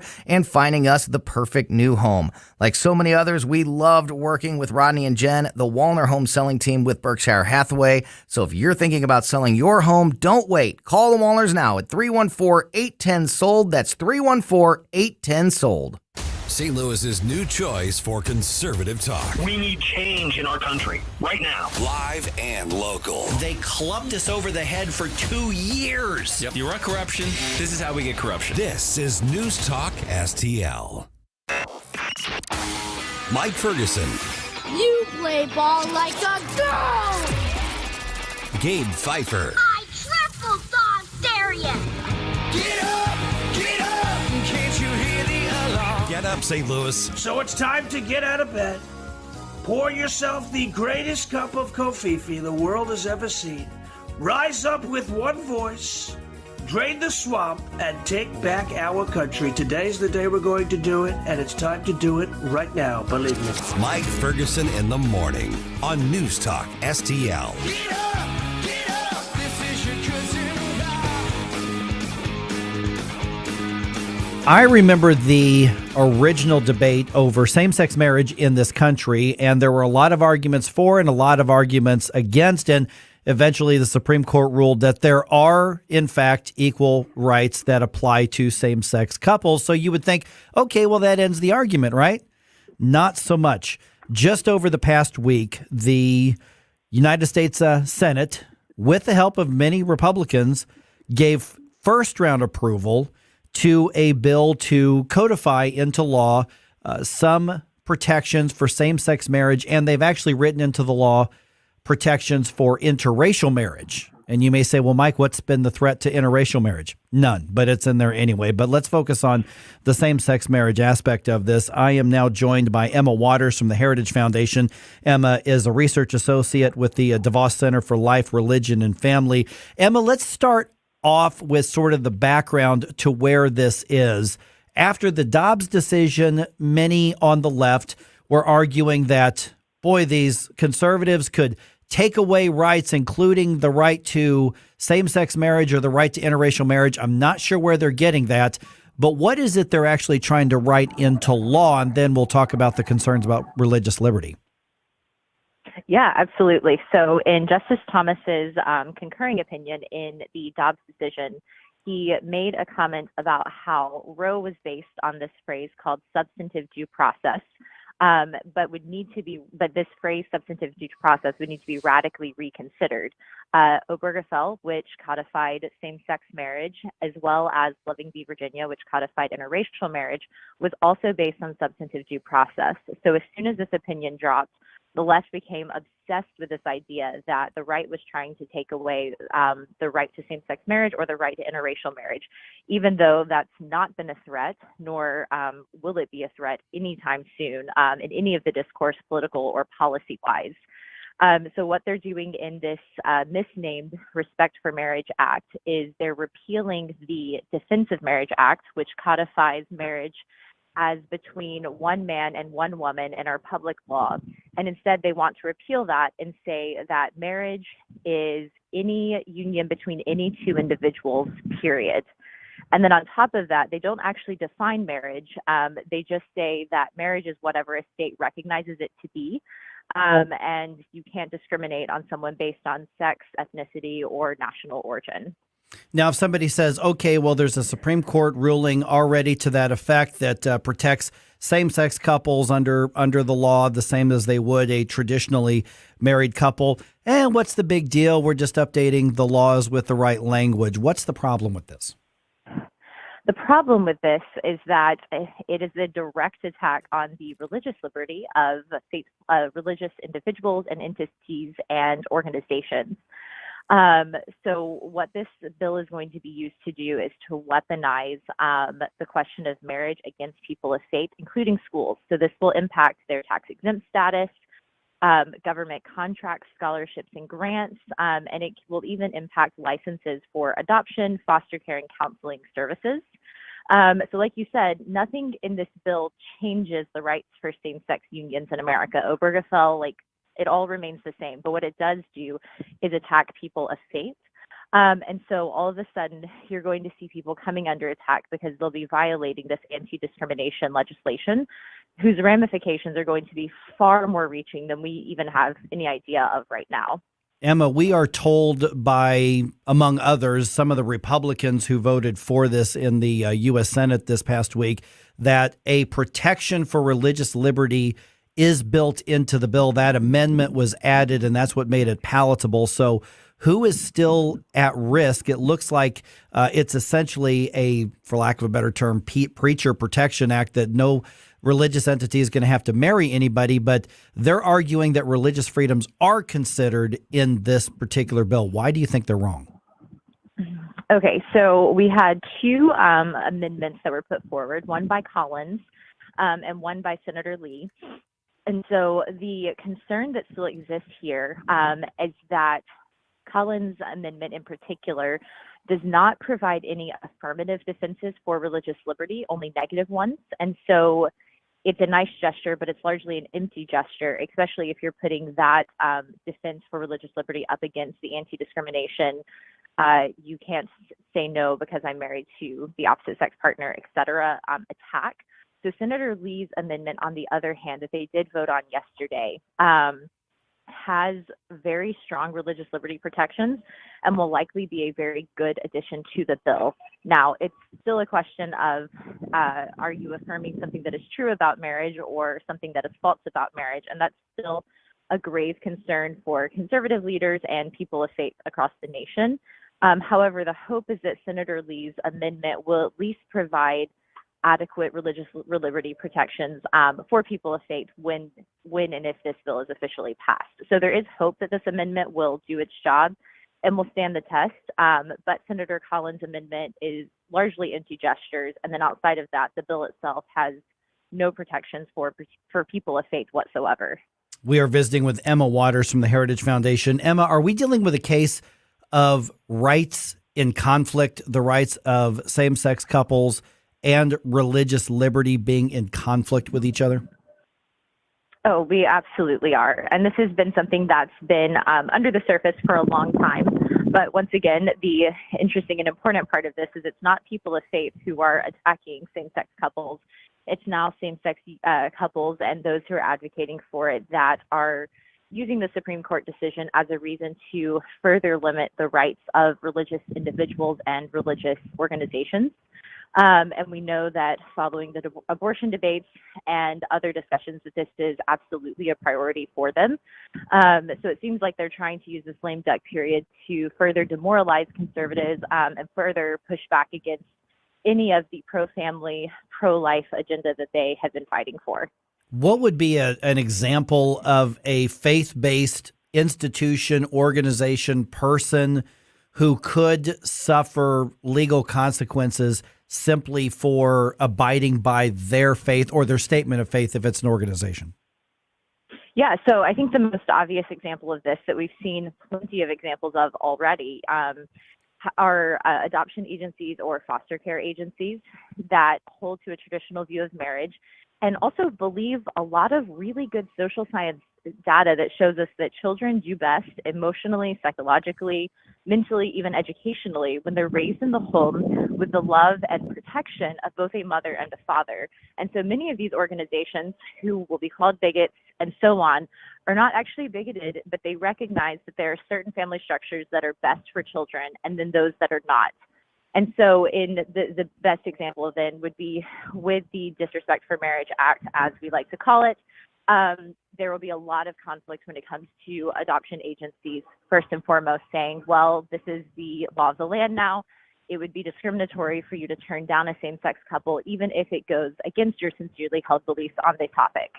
So like a Baptist Children's Home or a Catholic Charities or any of those, possibly parochial schools? Yeah, exactly. That's precisely right. All right, Emma, so where do we go from here? Obviously, it's gotten first-round approval in the U.S. Senate. That tells us it's probably got plenty of support, including amongst several Republicans as well. At the moment, I couldn't imagine this getting stopped by the U.S. House. Where do we go from here? And I've got about a minute left. Yes. So where we go from here is one continuing to fight and advocate and meet with leaders and other voters to make it clear what's actually at stake here and what the reality of this bill is versus how it's been presented, right? So an attack on religious institutions, not simply a way of saying that you care about your same-sex neighbors and fellow voters. So continuing to fight against that and knowing that they're going to try to push it through in the lame duck because when the new House Congress comes in, they'll have lost the majority and probably have lost the ability to get this passed. All right, so what's the very short answer to the question is, can religious liberty and the rights of LGBTQ couples coexist? Ultimately, no, they cannot in the way that it's being presented today. However, with Senator Lee's amendment, there's a way that we can at least safeguard and protect it so that it can continue to flourish for the time being. All right, heritage.org. Emma Waters, really appreciate you being on the program as well. And you can look up her work once again at heritage.org. Emma, thanks for the perspective. Absolutely. Thanks for having me on today.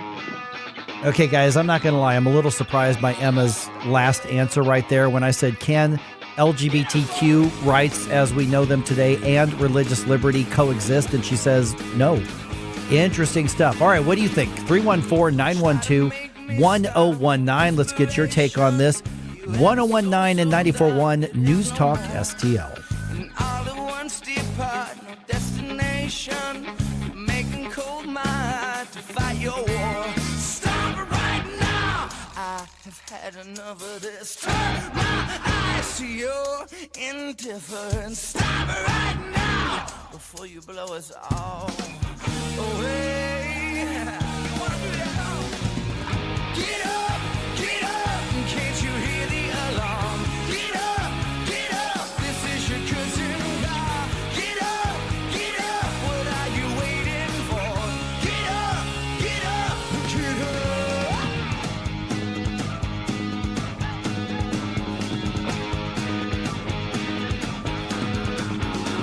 You want to give me more information? Get up, St. Louis. It's Mike Ferguson in the morning. Made in St. Louis for St. Louis. It's News Talk STL.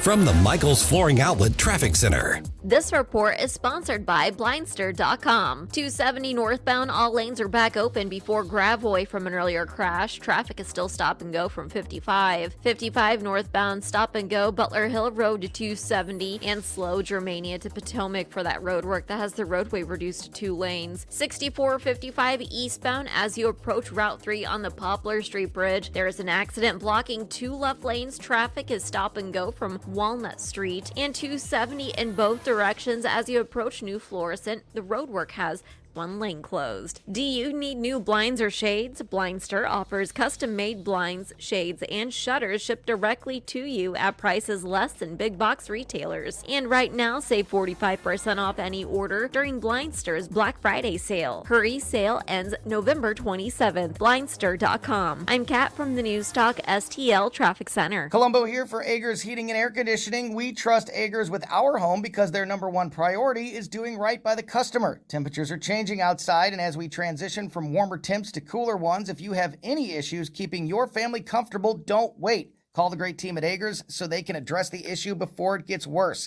Because whether it's repairs or replacement, Agers is there with the clarity and attention to detail your home deserves. Contact Agers now at 636-242-6515 or through their website, callagers.com. Bring your family to the 4th annual Moolah Festival of Trees to experience a winter wonderland with over 40 exquisitely decorated Christmas trees with amazing gift packages November 19th through 26th at the Moolah Shrine. Purchase raffle tickets for just $1 for a chance to take home one or more of these creative and beautifully designed trees, including the gifts, which include toys, tools, sports items, kayaks, barbecue pits, gift cards, and even a complete HVAC system for your home. Tree values range from $500 to over $12,000. The Festival of Trees is an exciting Christmas event for all ages. You can take a souvenir photo with Santa Claus to capture a memory of the spirit of Christmas. And be sure to visit Santa's Cafe for some refreshing treats. Adult admission is $2. Kids 12 and under are free at the Moolah Shrine Center at 12545 Fifi Road. Details at moolah.org. Fox News commentary. Twitter employees are freaking out after new boss Elon Musk mandates they work hard. The era of quiet quitters continues. I'm Tommy Lahren. More next. We conquer cancer. For the mom-to-be who is out of treatment options. For the doctor who has a brilliant idea but needs research funding. For the people who faced cancer head-on and climbed incredible heights while they were with us. For the children who celebrate the end of chemo. We conquer cancer for all who have been touched by it. Conquer Cancer accelerates breakthroughs in research and care for every cancer, every patient, everywhere. Join us at conquer.org.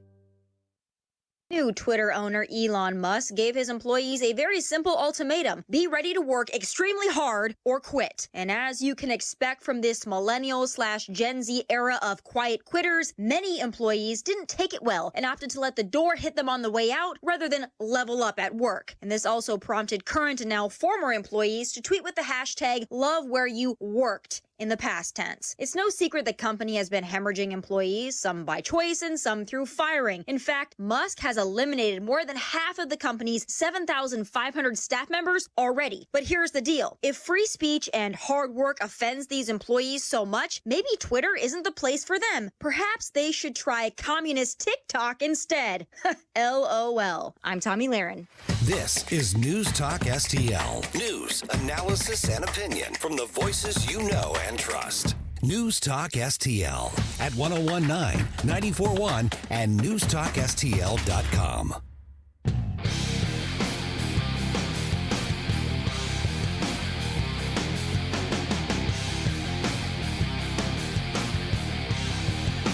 Talk lines are open now at 314-912-1019. Get up.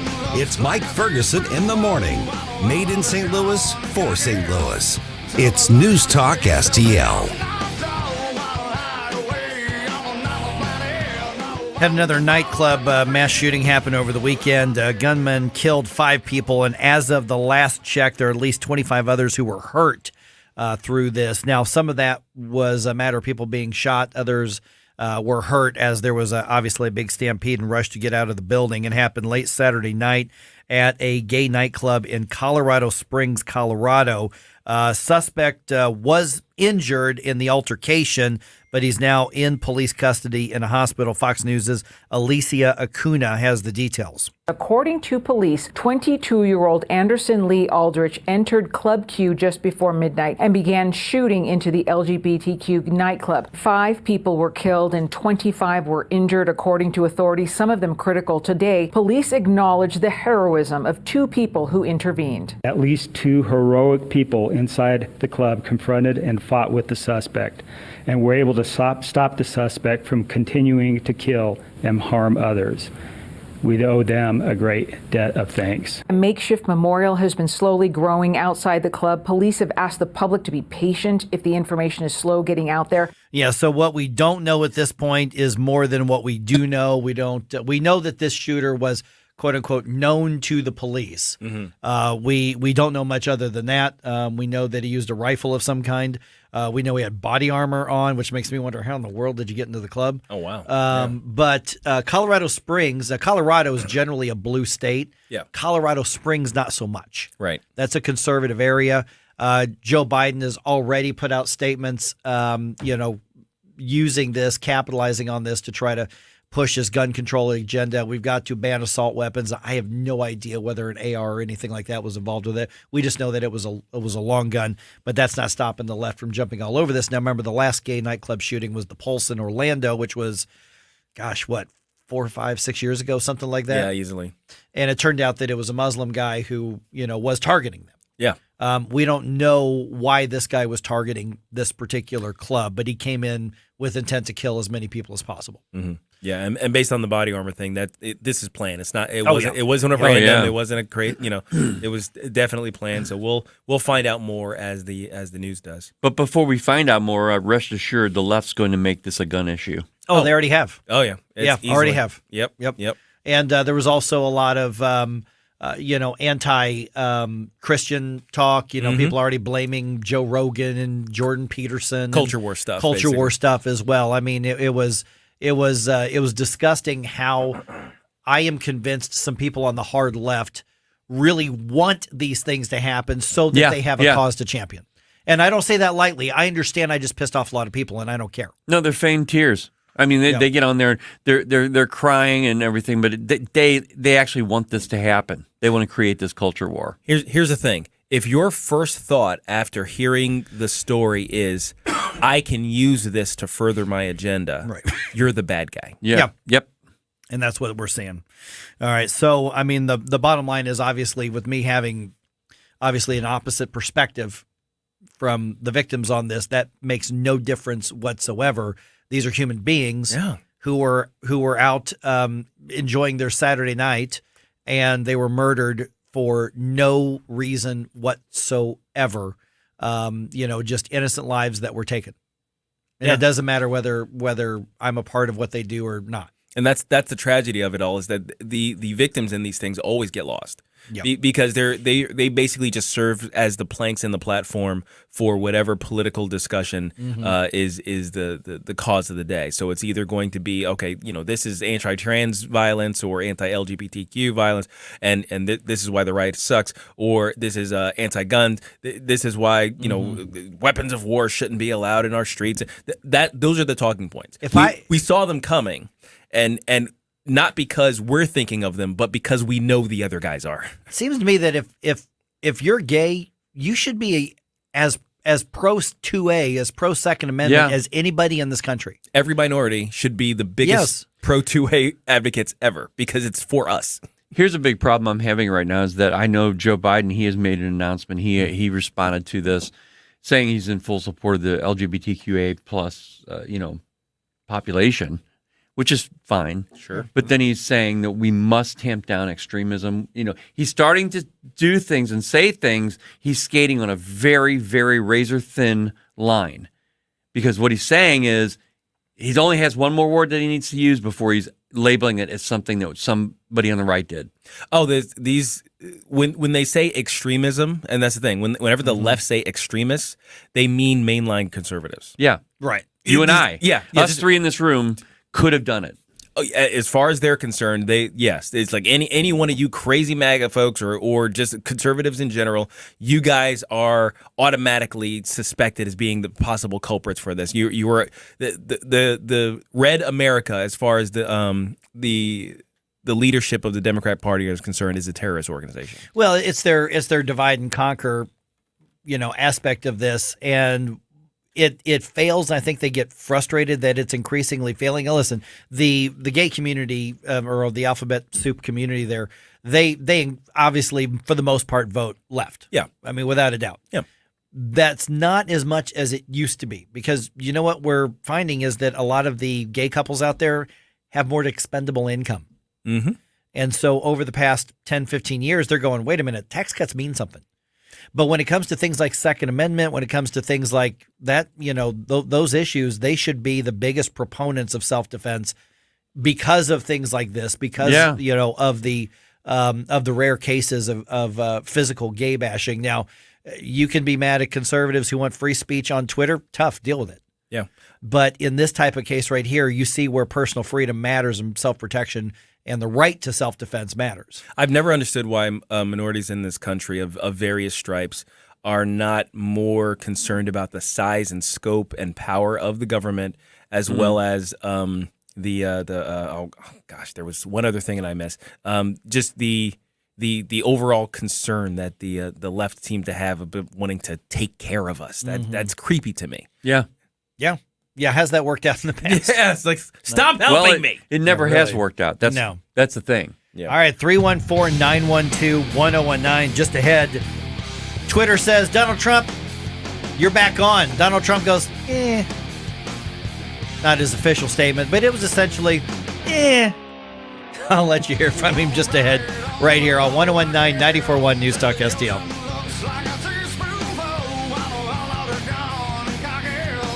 Watch us on our live stream using Rumble, Facebook, and Twitter. Get up. It's Mike Ferguson in the morning. This is News Talk STL at 1019, 94.1, 99.1 HD3 and NewstalkSTL.com.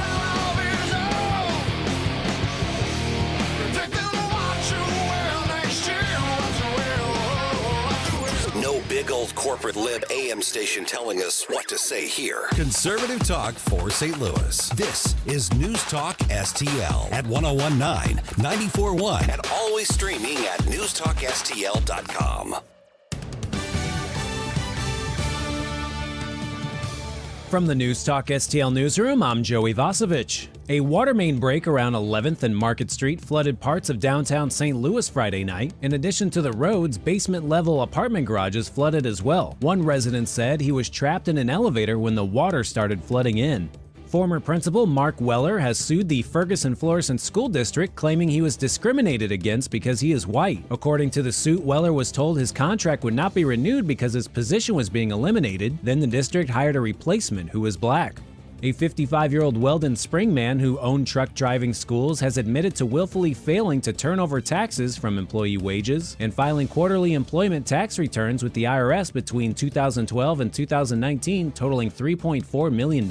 During that time, the man made payments toward his 2 homes and college tuition for one of his children. Despite a $75 million sponsorship from Budweiser, beer will not be sold at the World Cup in the conservative Muslim country of Qatar this year. The last-minute announcement was made Friday by FIFA. The World Cup began yesterday and will last 1 month. And in sports, the Cardinals allowed closer Alex Reyes, longtime prospect and one-time All-Star, to become a free agent Friday night after a season loss to another injury. Reyes is now free to sign with other clubs. For in-depth coverage of these stories and more, go to NewstalkSTL.com. From the Michaels Flooring Outlet Traffic Center. This report is sponsored by Blindster.com. 44 eastbound at Antire, there's a crash in the left lane. Traffic is jammed as you approach Williams Road. 270 northbound as you approach Gravois, all lanes are back open from an earlier crash. Traffic is still stop and go from 55 and slowing as you approach Manchester. 55 northbound, slow Virginia to Potomac. This is for construction work that has the roadway reduced to 2 lanes. And 6455 eastbound before Route 3, there's a crash that has the 2 left lanes blocked. Traffic is jammed as you approach Walnut Street. Do you need new blinds or shades? Blindster offers custom-made blinds, shades, and shutters shipped directly to you at prices less than big box retailers. And right now, save 45% off any order during Blindster's Black Friday sale. Hurry, sale ends November 27th. Blindster.com. I'm Kat from the News Talk STL Traffic Center. From the News Talk STL Weather Center. I'm News 4 meteorologist Kristen Cornett with your first alert forecast. Overnight, clear skies, not as cold, will drop to 29 degrees. Monday will be sunny and warmer. The afternoon high 53. A little bit breezy, though. Winds out of the southwest, gusting up to about 20 miles per hour. Mostly clear Monday night as we drop to 31, and Tuesday looks sunny and even warmer with an afternoon high of 57. That's your first alert forecast. I'm meteorologist Kristen Cornett. Have you been floored? Not until you've gone to Michael's Flooring Outlet. They've been a locally owned and operated family business for more than 28 years. You want variety? Michaels has carpet, hardwood, laminate, ceramic tile, luxury vinyl, natural stone, and many other options. Save money and get quality at Michaels. Plus, your installation will be done right the first time when you hire the experts at Michaels. You can shop in store at one of their 3 convenient locations or shop from home. Check out everything that Michaels has to offer at igotfloored.com. Newstalk STL is proud to have Doug Voss of Safe Money Radio as part of our lineup each week. Doug has been a staple on St. Louis radio for many years as one of the leading financial experts in the area. Doug and Safe Money Radio is on 3 times every weekend, but in case you miss anything, you can check it all out at DougVossSafeMoneyRadio.com or call 844-676-SAFE. That's 844-676-7233. Doug Voss is a registered representative. Securities offered through DHL Securities, LLLP. Member FINRA and SIPC. I'm Dr. TJ, owner of the Institute of Natural Health, co-owner of Optimal Nutraceuticals, and the host of Wellness 101. Wellness 101 is designed to cut through the nonsense and provide you common sense, science-based information regarding health and wellness. On the show, we discuss topics like thyroid health, gut health, hormone optimization, and many others. Our show airs Saturdays at 10 a.m. and 2 p.m. and Sundays at 11 a.m. and 3 p.m. right here on Newstalk STL. For more information, visit us at inhstl.com. That's inhstl.com. The news and talk. More than 230,000 people were stopped along the Mexican border in October. That matters to St. Louis. Americans are desperate for deals as inflation soars. 101.9 and 94.1. Newstalk STL.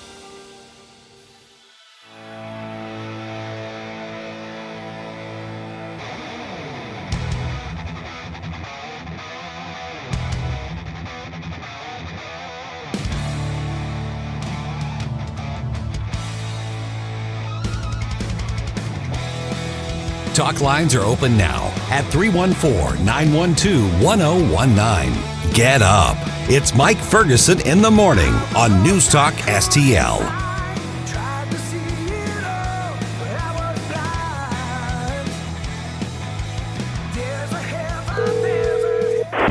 Thanks for calling the Twitter employment line. Press 1 if you just got fired. Press 2 if you're thinking about quitting. Press 3 if you just resigned. Press 4 if you want to. Hold it. This is Elon Musk's personal phone assistant. He is now firing the Twitter employment line. Good luck. Now get out. I think that's how it goes now.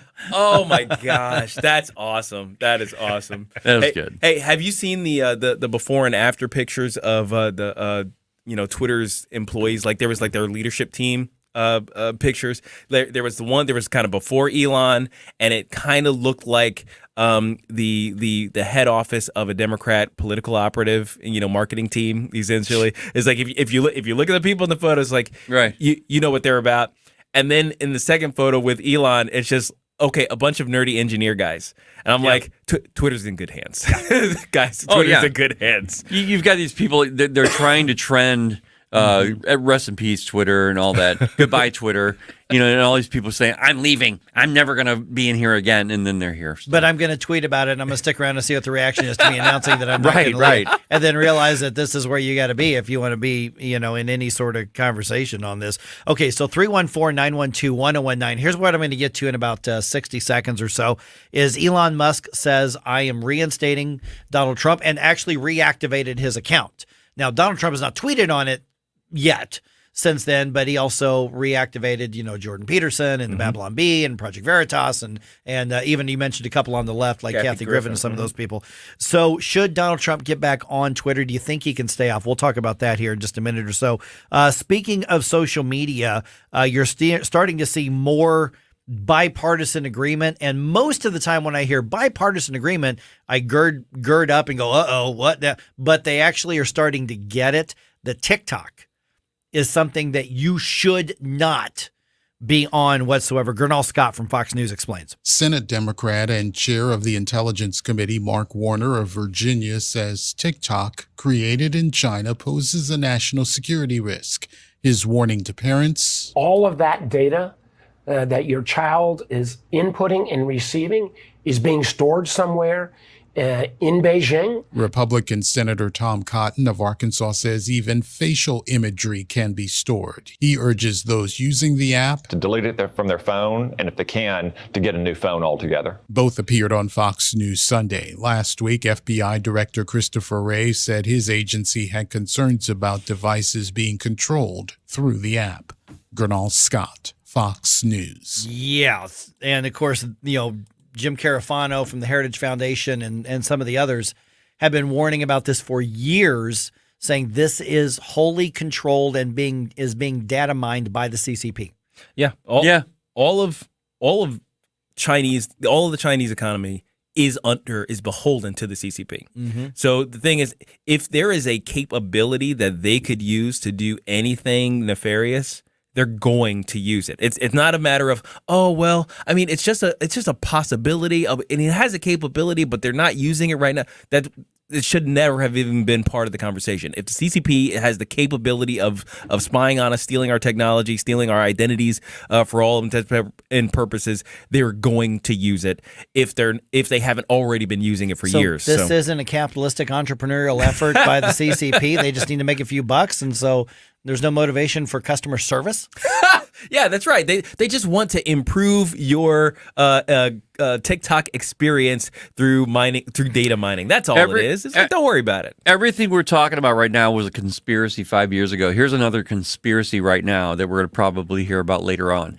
I read about this recently, that Joe Biden is flirting with the idea of trying to find some form of social credit score type situation set up before he leaves office. He wants to get involved in that type of thing, whether it's through the IRS or some other way.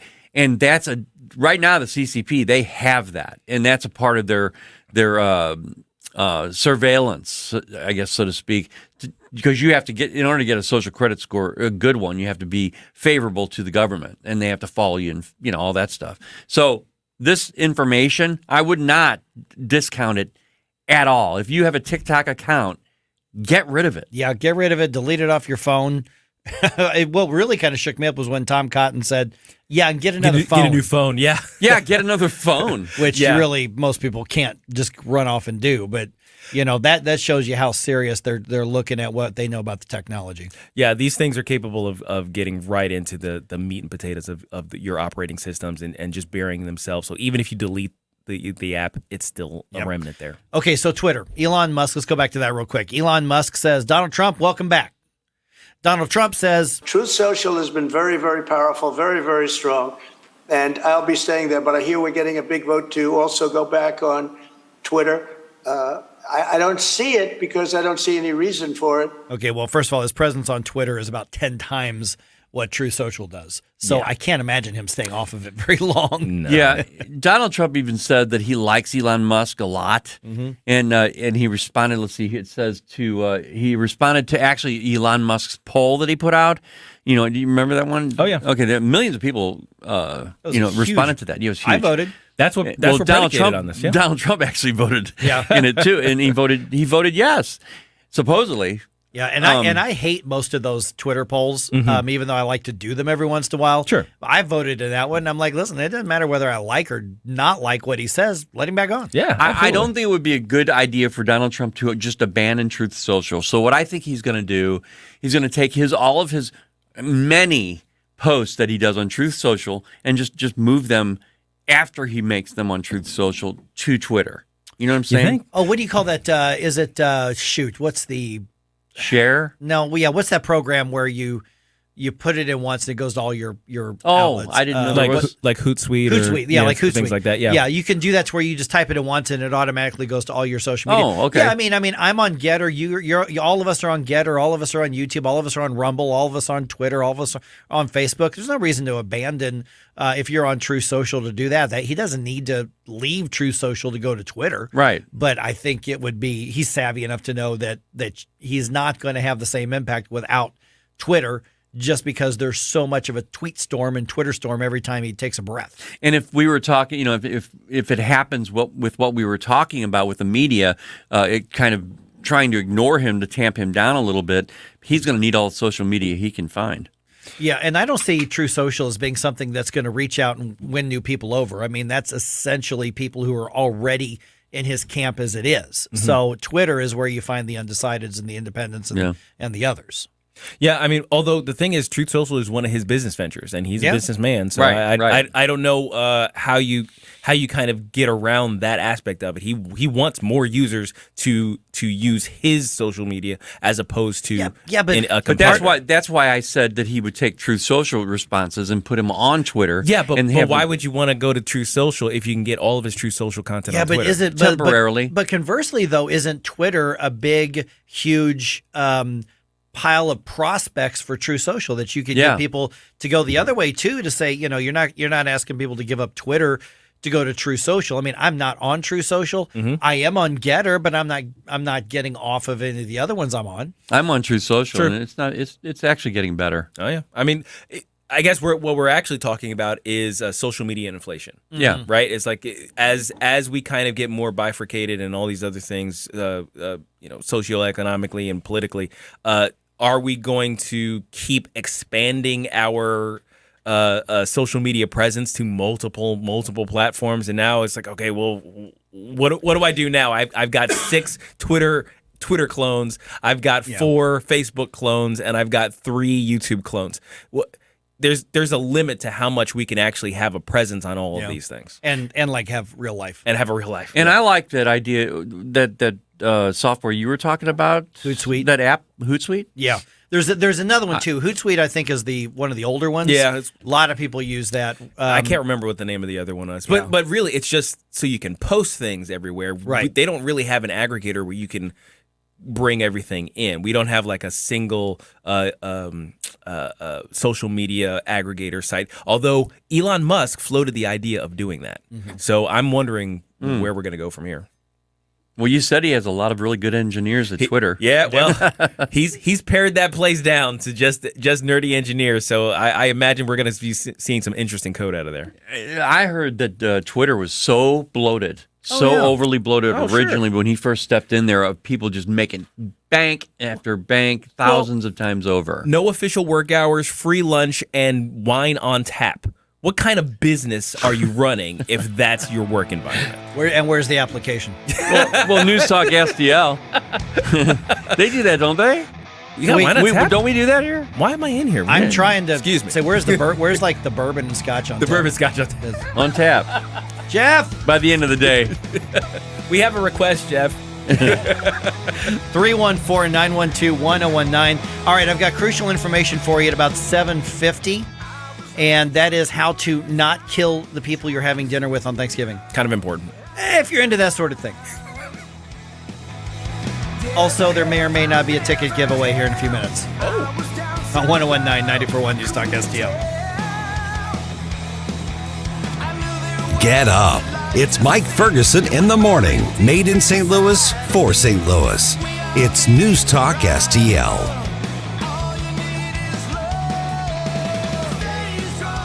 From the Michaels Flooring Outlet Traffic Center. This report is sponsored by Blindster.com. 6455 eastbound after the Poplar Street Bridge. All lanes back open from an earlier crash. No delays as you approach the Poplar Street Bridge. 44 eastbound at Antire. There's an accident blocking the left lane. Traffic is at a standstill as you approach Route 109. 70 eastbound at Lake St. Louis Boulevard. There's a crash blocking the left lane. Traffic is at a standstill as you approach 64. 55 northbound, stop and go Weber Road to Loughborough for construction work that has the roadway reduced to 2 lanes. Do you need new blinds or shades? Blindster offers custom-made blinds, shades, and shutters shipped directly to you at prices less than big box retailers. And right now, save 45% off any order during Blindster's Black Friday sale. Hurry, sale ends November 27th. Blindster.com. I'm Kat from the News Talk STL Traffic Center.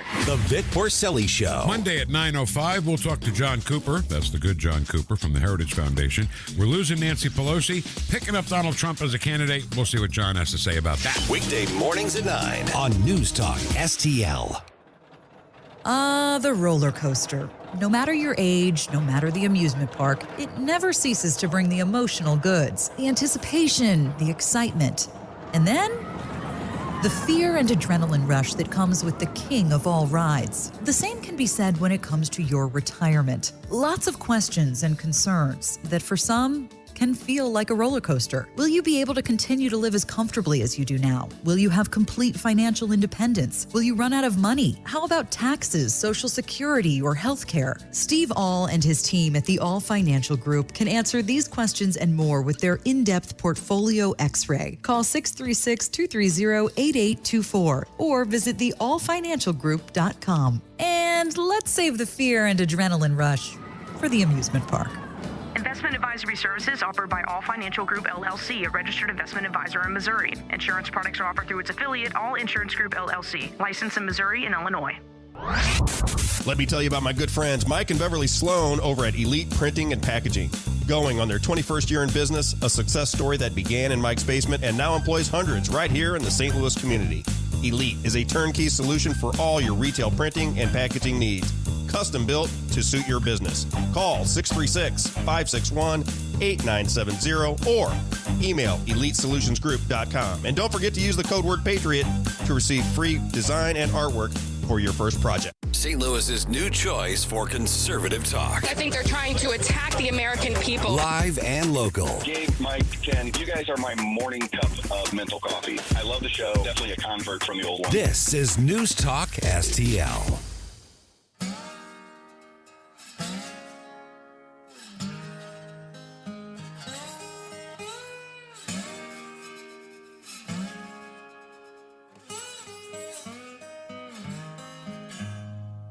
News, analysis, opinion.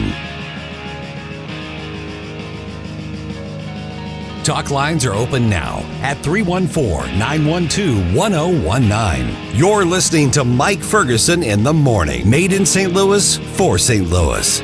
It's News Talk STL.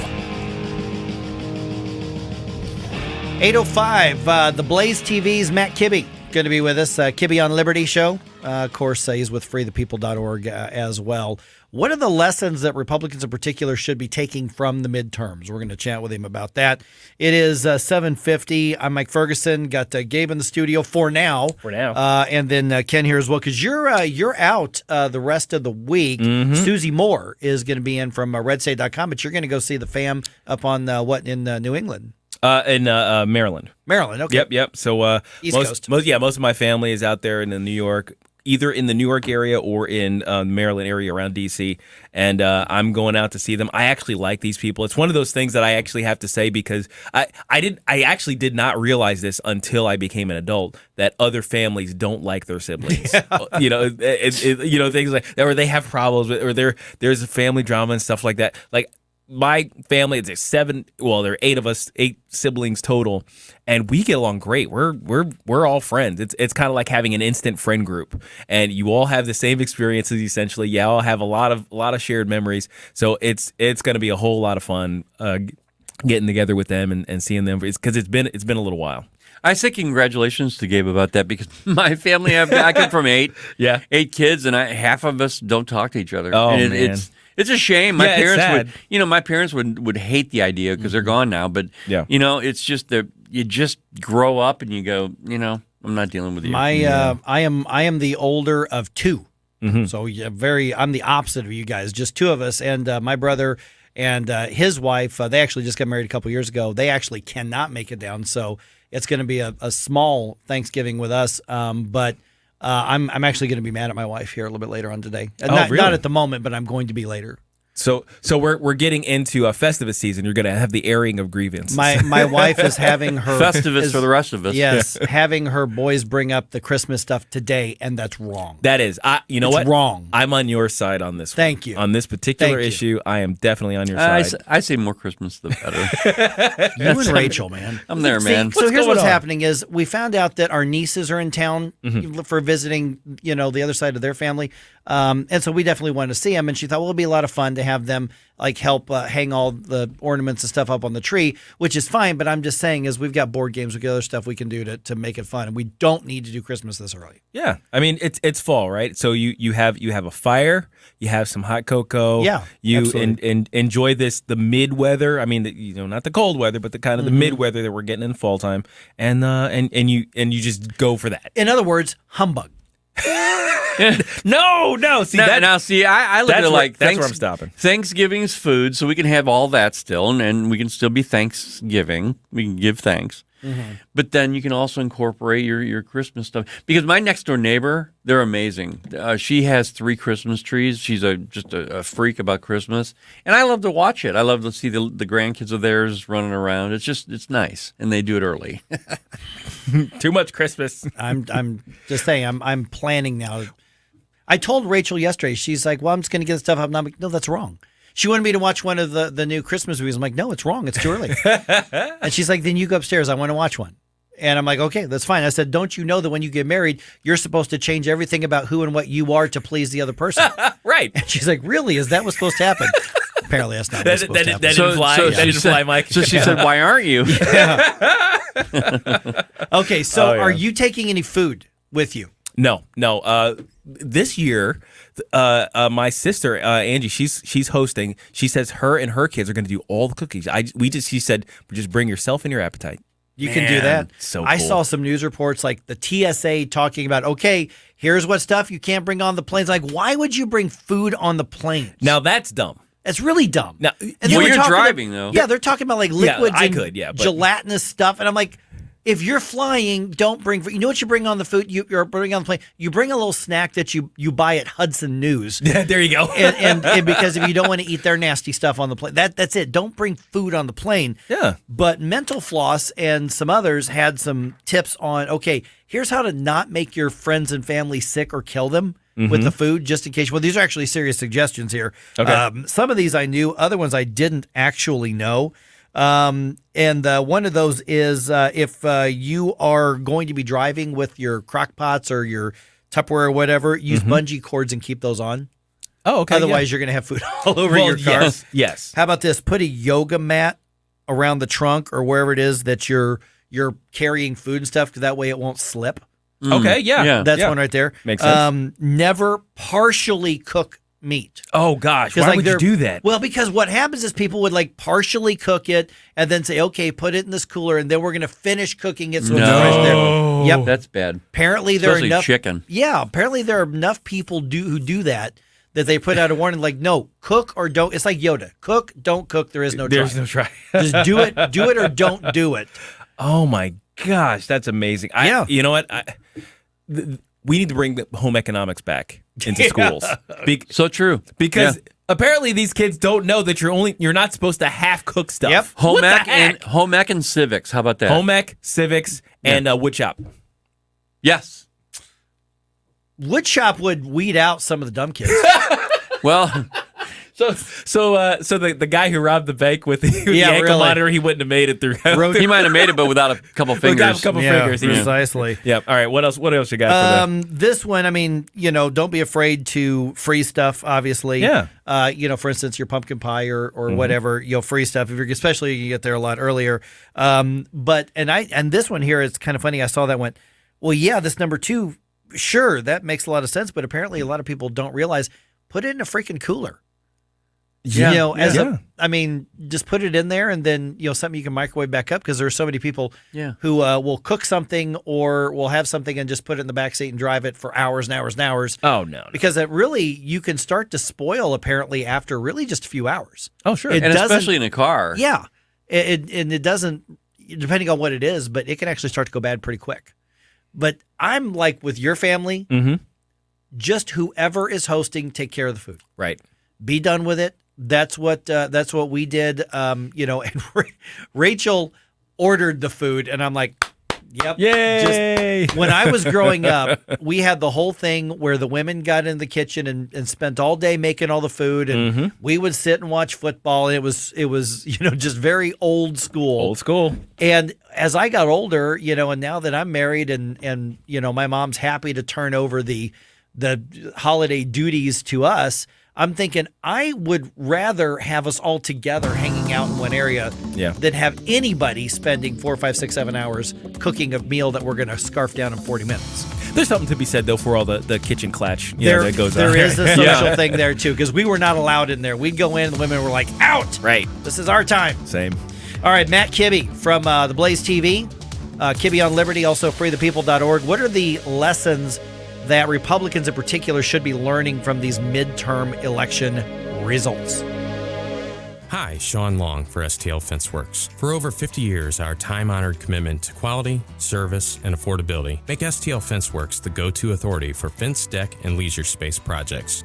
During these unsure times of severe inflation and supply shortages, you can depend on STL FenceWorks to meet your needs. Being the #1 fence and deck contractor in the state, we've leveraged our position to make contract buy-ins hedging against price increases. Also, our buying power has allowed us to stockpile fence and deck material. There are no shortages at STL FenceWorks. In fact, we have more fence and deck material on hand now than we have had at any time in our 50-year history. Lastly, our commitment to a quality and customer-first approach has never wavered. Your project will be completed by experienced craftsmen in a timely manner, and our lifetime warranty reinforces that commitment. STL FenceWorks warranty surpasses anything offered in the industry. Visit STLFenceWorks.com and allow us to bring your backyard dreams to life. As always, at STL FenceWorks, your satisfaction is our passion.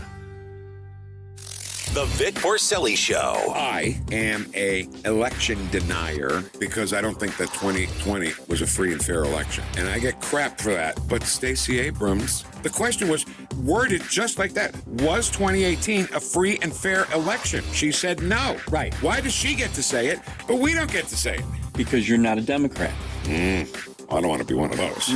No, I don't either, Vic. Vic Porcelli, weekday mornings at 9 on News Talk STL. KLGY HD3 Clayton, K270BW Bellefonte, KNBS Bowling Green. This is News Talk STL at 1019, 94.1, and always streaming at NewstalkSTL.com.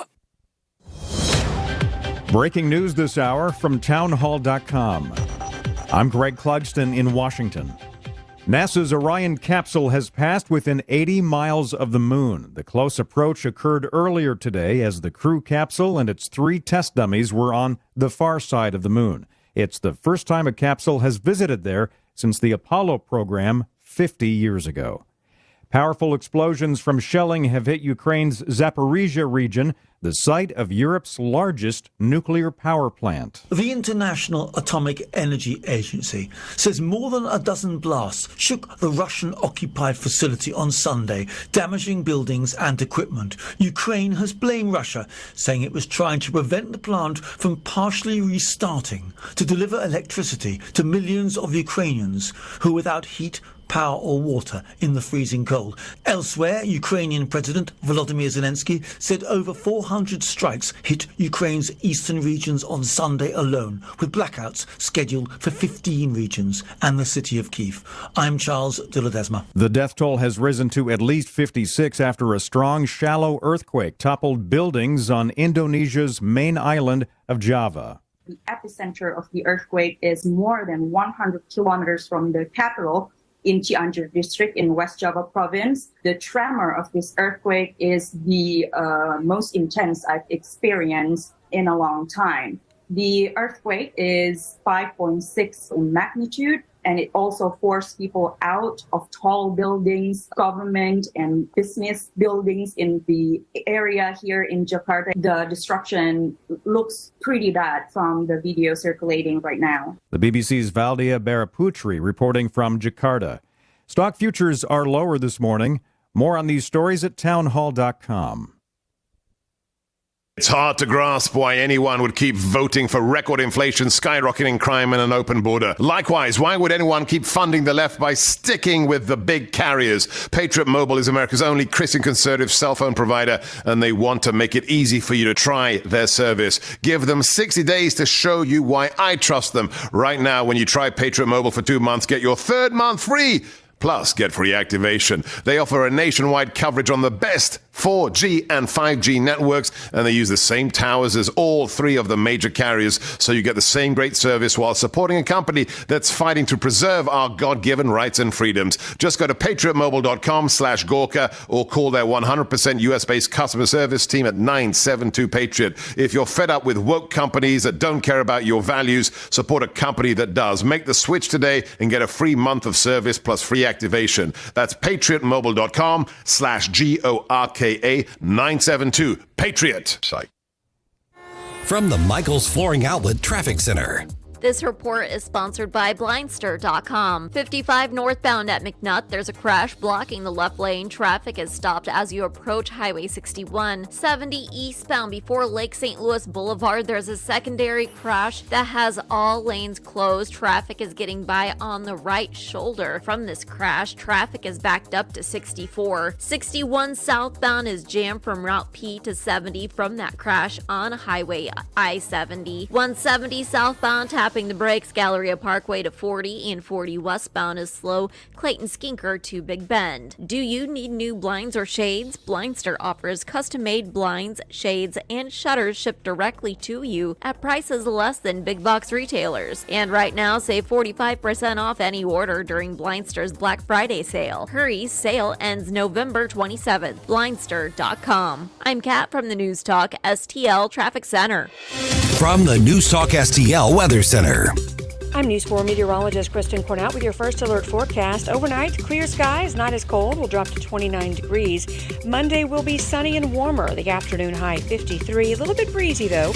Winds out of the southwest gusting up to about 20 miles per hour. Mostly clear Monday night as we drop to 31, and Tuesday looks sunny and even warmer with an afternoon high of 57. That's your first alert forecast. I'm meteorologist Kristen Cornett. This hour of News Talk STL is brought to you by Stifel, serving investors for over 130 years.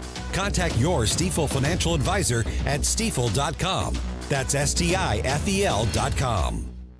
Does your current bathroom need to be updated immediately? Introducing One Day Bath and Shower Remodeling, the complete and hassle-free way to get the new bathroom of your dreams in as little as 1 day, and for as little as $199 a month. Yes, the experts at One Day Bath and Shower Remodeling will come to you anywhere in the country and show you all the customized options. Now you can have a brand new bathroom in as little as 1 day. Large or small bathrooms, if you want a new bathtub or shower installed, we can do it in as little as 1 day. And if you call right now, you can save $750 off your remodel. We make it easy by offering you financing as low as $199 per month. Call now to schedule your free in-home consultation. 855-672-1566. 855-672-1566. That's 855-672-1566.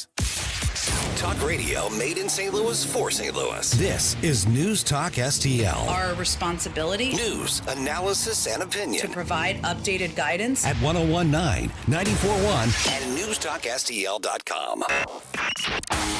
Mike Ferguson. This is the kind of adventure I usually have to force upon us, and here it is, falling into our laps. Gabe Pfeiffer. They're buying it. Get up!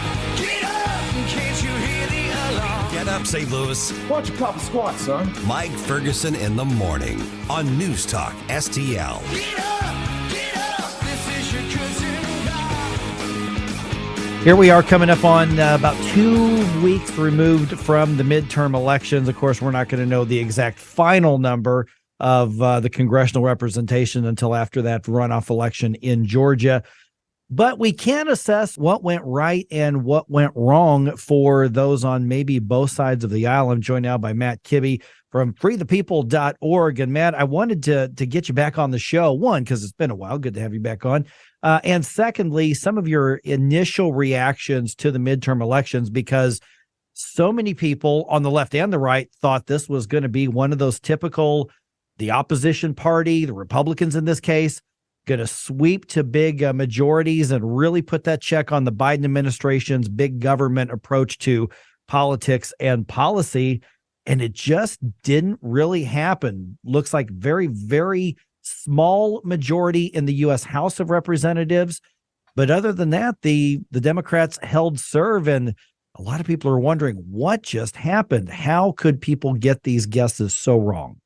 Yeah, and I'm still struggling with that. I was certainly one that thought that there would be a Republican wave election, despite, and I was very clear that I didn't think that Republicans had necessarily earned big majorities in the House or the Senate.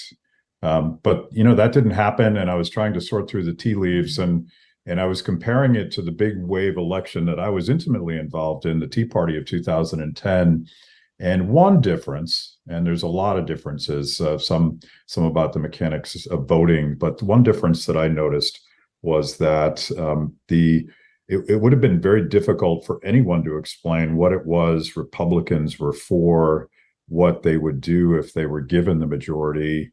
And, would they be better on some of these very important issues, from the economy to inflation to lockdowns and vaccine passports and all these things that I thought were going to really result in a bad election for Democrats. And most people don't know this, but Kevin McCarthy, the presumed incoming Speaker for the House, if the Republicans do in fact take the majority in the House, he had an agenda, but it was one of those platitude agendas that I think a lot of people are just turned off by. I don't even remember exactly what it was, but it was sort of empty principles that you wouldn't disagree with, but it just sounded like political BS.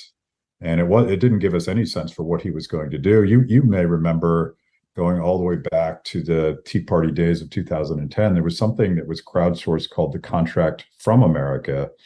And that was a substantive agenda about balancing the budget, about reducing regulations, about limiting the size and scope of government and respecting the Constitution. And for the first 2 years going into 2012, that agenda actually pretty much defined what Republicans tried to do. And that just didn't exist in this cycle. And I think a lot of people are rightly skeptical of, are Republicans any better? Are they going to do something differently, or they just talk? It was interesting. The Republicans definitely were against the Biden administration's agenda. And when you look at some of the more far left members of Congress, they were definitely against things that I think a lot of people would say, well, those are the right things to be against. But as you pointed out in your Twitter commentaries, you said, and I'll quote you here, you can't beat something with nothing. So is being against the bad stuff not enough compared to being for good stuff? Yeah, and I tried to find some races that stood out to me, and I have a bias. I'm a liberty guy, and I'm a big fan of Republicans or any politician, frankly, that is willing to defend the Constitution and individual liberties and really put their money where their mouth is. And what a few races that were quite interesting turned out to be non-races. You remember Thomas Massey was aggressively primaried by someone that claimed to be pro-Trump, and President Trump himself went after Thomas Massey for having the audacity to insist in 2020 that Republicans actually vote on or all members, Democrats and Republicans, vote on the largest spending bill in the history of the universe. Well, Massey not only won handily in that primary, but his general election in a Republican district was a non-event. And so he was on my show recently, and he's pointing out that these were not popular positions even in my district when I took them, but that there's a value in standing for what you believe and then explaining it to your constituents. Rand Paul's reelection was a non-issue. He handily crushed his opponent. And another interesting race, Mike Lee in Utah had an independent, Evan McMullen, that ran against him, pretending to be a constitutional conservative when in fact he was basically allied with the Democrats. Those were not issues. And obviously the big one was DeSantis in Florida, who very aggressively, after making some initial mistakes on lockdowns, became the voice of opening the economy and opening schools and not mandating that people do the things that Washington, D.C. wanted them to do. So there were some bright spots for people that were entrepreneurial and principled and actually stood for something, not just against what the Democrats were doing. Do you get the sense that the Republicans are learning lessons from this? I mean, now when you and I are talking, Donald Trump has announced he's running for president again in 2024. You've seen his announcement speech, and of course, you're hearing what's happening in Congress. Do you get the impression that the Republicans are getting the lessons they should get from the disappointing showing in the midterms? I wish I could say emphatically yes, but I've felt one too many times like Charlie Brown with Lucy promising that she won't pull the football back, or like Groundhog Day, where we keep reliving the same lessons over and over again. Republicans, in my mind, win when they stand for something principled, differentiated from the Democrats, and I think a lot of Republicans will continue to think that just opposing the people that they think are the bad guys is enough. And there's all these divisions. You mentioned Trump announcing that he's running for president. There's obviously a division between the DeSantis wing and the Trump wing. There's still neoconservatives that are wanting probably neither one of those guys. So that it's not like the Republican coalition even knows what it stands for right now. Is it liberty? Is it neoconservative? Is it national conservative? These are very different things, and I think they're going to have to work through that to see what that is. But again, like I'm a liberty wing guy, and I think there's a lot of evidence in recent history going back to 2010 that liberty wins when authentic candidates represent those values.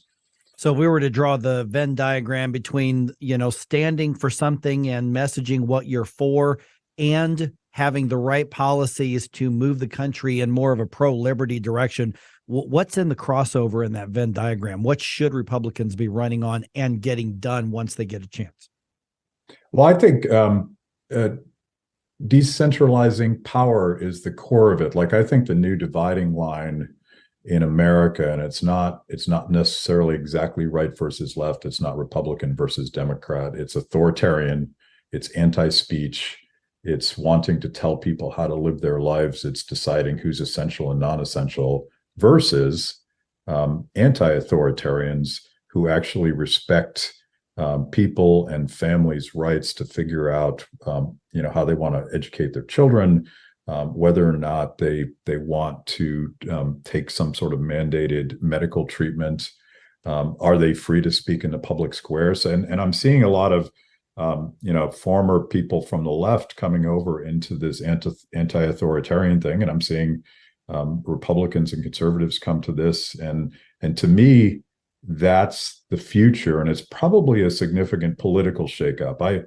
I've always thought that Republicans would be the party to take advantage of that type of thing, but right now it's up for grabs, and this trend towards national conservatism, this idea that we're going to take the reins of power, the precious ring, and do conservative things with that power. I think that's naive and dangerous. All they will end up doing is building the infrastructure by which Elizabeth Warren and people like her will implement their agenda. So I think we have to have that fight. I think it's a good fight to have, and I think I'm always optimistic that the good guys win, because this anti-authoritarian trend didn't find a home in this election, but they are absolutely finding a home in this community of people, primarily upstream in the culture, even amongst comedians. You've probably noticed a number of comedians who you used to would have thought were pretty far left, guys like Dave Chappelle and even Bill Maher. They're sounding the anti-authoritarian alarm on so many things. I think that's an opportunity. All right, and the show is Kibbe on Liberty, which you can see pretty regularly. Where do we find it? You can find it on YouTube at freethepeople.org, or if you're a subscriber to Blaze TV, you can find it there as well. We're pretty much available. It's freely available to folks, and I hope you check it out. All right, Matt Kibbe, freethepeople.org. Hey, appreciate you being back on the show, Matt. It's been too long. Yeah, let's do it more. All right, what do you think? Is Matt right? Is Matt wrong? Let's talk about it. 314-912-1019. This is 1019 and 94.1 News Talk STL. Don't try to make me stop. No inspiration. For podcast articles and more, find us on NewstalkSTL.com. Get up. It's Mike Ferguson in the morning. Made in St. Louis for St. Louis. It's News Talk STL. From the Michaels Flooring Outlet Traffic Center. This report is sponsored by Blindster.com. 55 northbound at McNutt, all lanes are back open from an earlier accident. Traffic is at a standstill as you approach Highway 61, and 55 northbound slow between Virginia and Gasconade. This is for construction work that has the roadway reduced to 2 lanes. 70 eastbound before Lake St. Louis Boulevard, all lanes are back open from an earlier crash. Traffic is stop and go as you approach 64. 270 eastbound at New Florissant, roadwork has the left lane closed until about 2 p.m. this afternoon. 270 northbound is slow between 44 and Manchester. 40 westbound tapping the brakes between Clayton Skinker and Big Bend. Do you need new blinds or shades? Blindster offers custom-made blinds, shades, and shutters shipped directly to you at prices less than big box retailers. And right now, save 45% off any order during Blindster's Black Friday sale. Hurry, sale ends November 27th. Blindster.com. I'm Kat from the News Talk STL Traffic Center. The Range St. Louis West is Missouri's best indoor shooting range. With 20 climate-controlled lanes, over 70 firearms available to rent, and the best staff in the business, you're guaranteed to enjoy every minute of your time with us. Our impressive showroom is full of the latest and greatest offerings from the best manufacturers in the business. Need an optic, spare magazines, holster, or any other accessory? Let our professional staff help you find exactly what you need and get it installed for you. Mention you heard us on News Talk STL and save $100 on your membership and enjoy even more goodies. The Range St. Louis West. Are you ready? Hey, Columbo here for Rockwood Charcoal. I love to grill and definitely prefer using charcoal over gas. And ever since I met Jonathan Heslop and he introduced me to his product, Rockwood Lump Charcoal, I can't use anything else.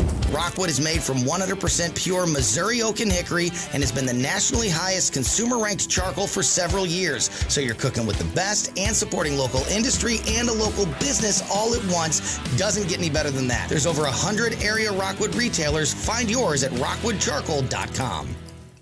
Tim Jones and Chris Arps in the afternoon. Senator Jim Talent. We live in an age where saying common sense things is considered to be controversial or even revolutionary. Like, we need oil and gas.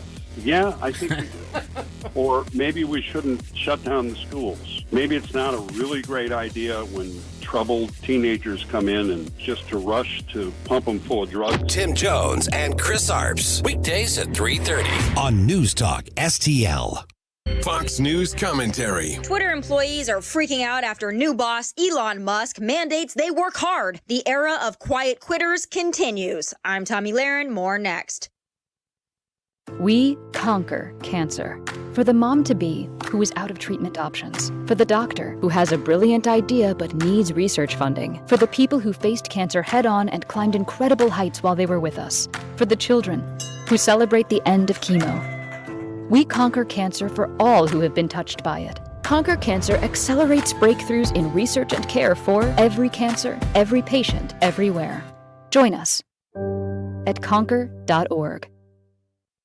New Twitter owner Elon Musk gave his employees a very simple ultimatum. Be ready to work extremely hard or quit. And as you can expect from this millennial/Gen Z era of quiet quitters, many employees didn't take it well and opted to let the door hit them on the way out rather than level up at work. And this also prompted current and now former employees to tweet with the hashtag #LoveWhereYouWorked. In the past tense. It's no secret the company has been hemorrhaging employees, some by choice and some through firing. In fact, Musk has eliminated more than half of the company's 7,500 staff members already. But here's the deal. If free speech and hard work offends these employees so much, maybe Twitter isn't the place for them. Perhaps they should try communist TikTok instead. LOL. I'm Tommy Lahren. Hey, it's Katie, reminding you to subscribe to our show podcast so you never miss anything that happens here at News Talk STL. Get our podcasts every day on the show pages at NewstalkSTL.com or just subscribe to your favorite shows on Spotify, Apple, Google, Amazon, or anywhere else you get your podcasts.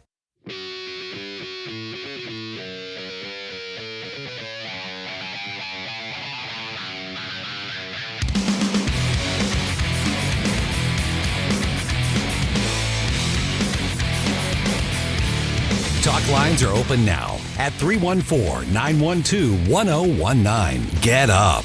It's Mike Ferguson in the morning. This is News Talk STL at 1019, 94.1, 99.1 HD3 and NewstalkSTL.com.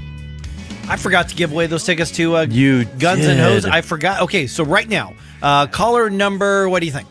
I'd say 5. Caller number 5. Yeah. Right now, 314-912-1019. You are going to get a pair of tickets to go see Guns N' Hoses benefiting Backstoppers at the Enterprise Center on Wednesday. Now, here's the catch, is that you need to be able to come pick up the tickets from our offices in Union Station because we have actual physical tickets to hand you. It's not a digital thing. So 314 And between now and Wednesday, too. But we'll close the business on Wednesday.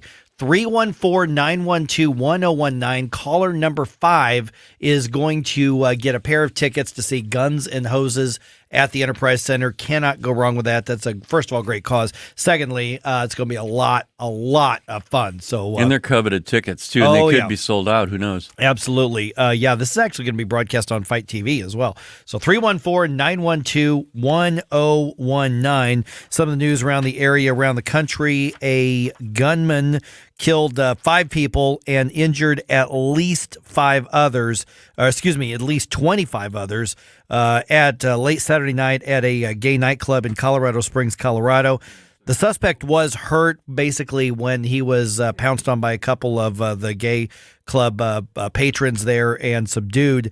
He's now in police custody. He's also in a hospital. Fox News' Alicia Acuna has more details. According to police, 22-year-old Anderson Lee Aldrich entered Club Q just before midnight and began shooting into the LGBTQ nightclub. 5 people were killed and 25 were injured, according to authorities, some of them critical. Today, police acknowledged the heroism of 2 people who intervened. At least 2 heroic people inside the club confronted and fought with the suspect and were able to stop the suspect from continuing to kill and harm others.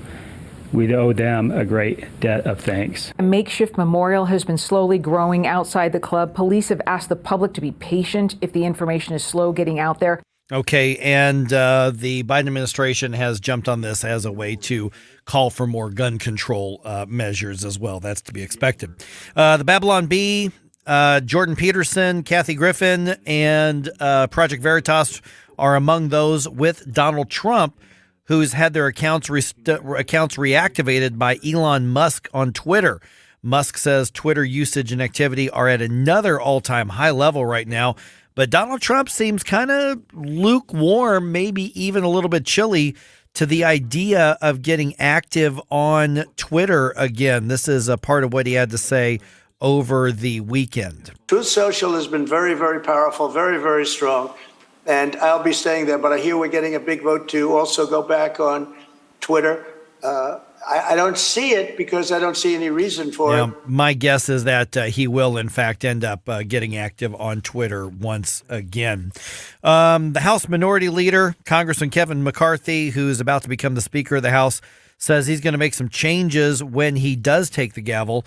Congressman McCarthy told Sunday Morning Futures with Maria Bartiromo that he plans to remove Congresswoman Ilhan Omar from the House Foreign Affairs Committee because of her long history of anti-Semitic and, frankly, anti-American comments. We're not going to allow her to be on foreign affairs, but we're also going to stand up to what's happening, not just in the halls in Congress, but what's happening into our higher education institutions, the anti-Semitism that's going on these campuses and others. We will investigate that as well. Now, remember, Omar was the genius who equated Israel and the United States to the Taliban in a tweet at one point. So, the Democrats have kicked at least one Republican off any committees, and so the Republicans are now going to follow suit with one of their worst offenders in Congress. Yeah. We got a winner? Yes, we do. Ray, listener Ray. Hey, Ray. Thanks yeah, he was pretty excited about it. So. Yeah, I saw a lot of phone calls coming in there. I'm like, all right, who's it going to be? I wanted to also let everybody know that Vic Porcelli is going to be giving them away at about 10:25. And also Tony Colombo. Yes. And Jones and Arps. Yep. So, but if you didn't win this time, which is everybody except Ray, then you can still win with Vic here about, what'd you say, about 2 hours from right now. Yeah. All right. Let's see here. The Blues are going to be honoring both the victims and the first responders of the Central Visual and Performing Arts High School shooting at tonight's game. This is really cool. And so they put out a statement saying that one of the CVPA high school students is going to be singing the national anthem to start with. Oh, good. Also, because this is an arts, visual, and performing arts school, up on the screen up above the rink, they're going to be highlighting some of the artwork of some of the students throughout the entire game. And then also they're going to have a moment to honor the students and honor the teachers and honor the first responders. And there are several people who are going to be involved in the ceremonial puck drop, which include some of the St. Louis police officers involved in the case, the school principal, one of the safety officers, one of the teachers, a couple of the doctors and medical personnel from local hospitals who treated some of the victims as well, and also the EMS supervisor for the St. Louis Fire Department. CVPA teachers and staff have been invited to the games. They play the Anaheim Ducks tonight, and first puck drop, I think, is just after 7 o'clock. That's really cool that they got involved like that. Yeah, and I think seeing a lot of that artwork put up there as well is going to be great for the students as well. They're looking at that particular school opening back online next week, but then the kids are going to be back on campus probably in January is what we're looking at for that. So, everybody's trying to do what they can, and this is what the Blues can actually do.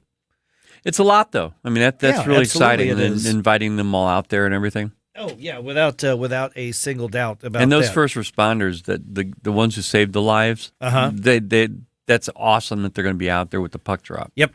Yeah, so they're going to have kind of a big group out there to do that. So you can catch that game. I think Bally Sports has the game tonight, and you can see that. Of course, you can be out at the Enterprise Center as well, and hopefully the Blues get back up to 800. Or 500, rather, over the weekend. I'd love to see them at 800, but up to 500. But Anaheim is in town today. All right, just ahead here, there was a big Republican conference happening in Las Vegas over the weekend. Some of the Republican heavy hitters kind of testing the waters for president. This is interesting. I'll tell you some of the names of who is speaking. You're going to hear from a couple of them, not announced candidates, but openly talking about considering the race. Who do you want to see, and what are your reactions? Let's talk about that around 8:35 here on 101.9 and 94.1 News Talk STL. Watch us on our live stream using Rumble, Facebook, and Twitter.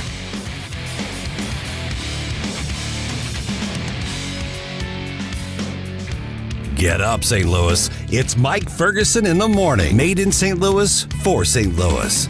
It's News Talk STL.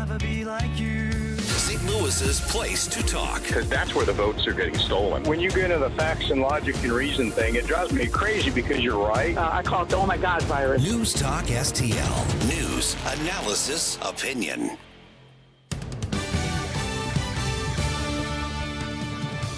From the News Talk STL newsroom, I'm Joey Vasovich. Marquette High School students will have virtual learning Monday and Tuesday after threats led to early dismissals on both Thursday and Friday. On Friday, several students told staff they were sent an image that said Thursday's threat wasn't a joke and that an attacker was at the school with something I can aim with while you run in fear.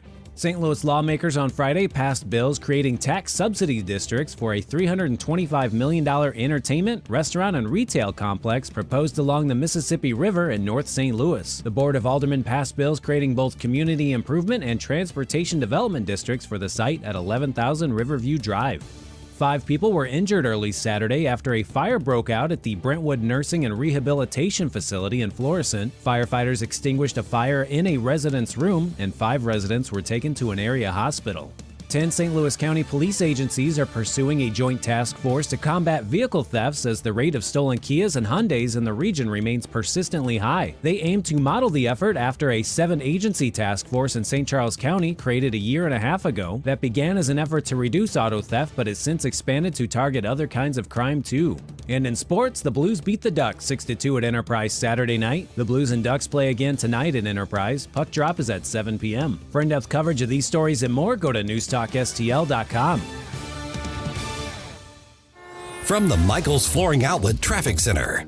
This report is sponsored by Blindster.com. 70 eastbound before Lake St. Louis Boulevard. All lanes are back open from an earlier crash. Traffic is still stop and go from Highway 61 and 61 southbound stop and go Route A to I-70 from that crash. 55 northbound at McNutt. All lanes back open from a crash there. Still slow traffic between Bates and South Broadway from construction work that has the roadway reduced to 2 lanes. 270 northbound tapping the brakes between 44 and Manchester, and 40 westbound slow McCausland to Big Bend. Do you need new blinds or shades? Blindster offers custom-made blinds, shades, and shutters shipped directly to you at prices less than big box retailers. And right now, save 45% off any order during Blindster's Black Friday sale. Hurry, sale ends November 27th. Blindster.com. I'm Kat from the News Talk STL Traffic Center. From the News Talk STL Weather Center. I'm News 4 meteorologist Kristen Cornett with your first alert forecast. Overnight, clear skies, not as cold. Will drop to 29 degrees. Monday will be sunny and warmer. The afternoon high 53. A little bit breezy, though. Winds out of the southwest, gusting up to about 20 miles per hour. Mostly clear Monday night as we drop to 31. And Tuesday looks sunny and even warmer with an afternoon high of 57. That's your first alert forecast. I'm meteorologist Kristen Cornett. Open enrollment for anyone covered by Affordable Care Act is now open through January 15th. So now is the time to act. Hi, this is Mike Butts with MB Health Insurance Agency. And regardless if you are new or renewing your health insurance, the process can be confusing and very time-consuming. MB Health is local here in St. Louis, and we will handle your enrollment quickly, properly, and effectively. Call Mike Butts and his expert team at 314-544-5400. Or visit mbhealth.com. Hi, I'm Jen Wallner. And I'm Rodney Wallner with the Wallner Home Selling Team at Berkshire Hathaway. Hey, Rodney, how do you sell your home for top dollar? That's easy. Call the Wallner Home Selling Team at 314-810-SOLD. What if I want a flexible commission rate? Call the Wallner Home Selling Team at 314-810-SOLD. When's the best time to sell your home? Right now. Call the Wallner Home Selling Team at 314-810-SOLD. For all your real estate needs, call the Wallner Home Selling Team at 314-810-SOLD. That's 314-810-SOLD. Budweiser's Guns N' Hoses returns to the Enterprise Center on Wednesday, November 23rd. This great St. Louis event is celebrating its 35th anniversary. Doors open at 4:30 p.m. General admission tickets are just $20. Guns N' Hoses features 12 professional boxing and MMA matches. All proceeds benefit Backstoppers. That's the Budweiser Guns N' Hoses, Wednesday, November 23rd at the Enterprise Center. For more information, visit stlgunsandhoses.com. That's stlgunsandhoses.com. Whether at home or at work, you're mobile. So when you're mobile, stay mobile. Keep St. Louis's home for conservative talk with you wherever you go. Download the News Talk STL app in the App Store or at newstalkstl.com.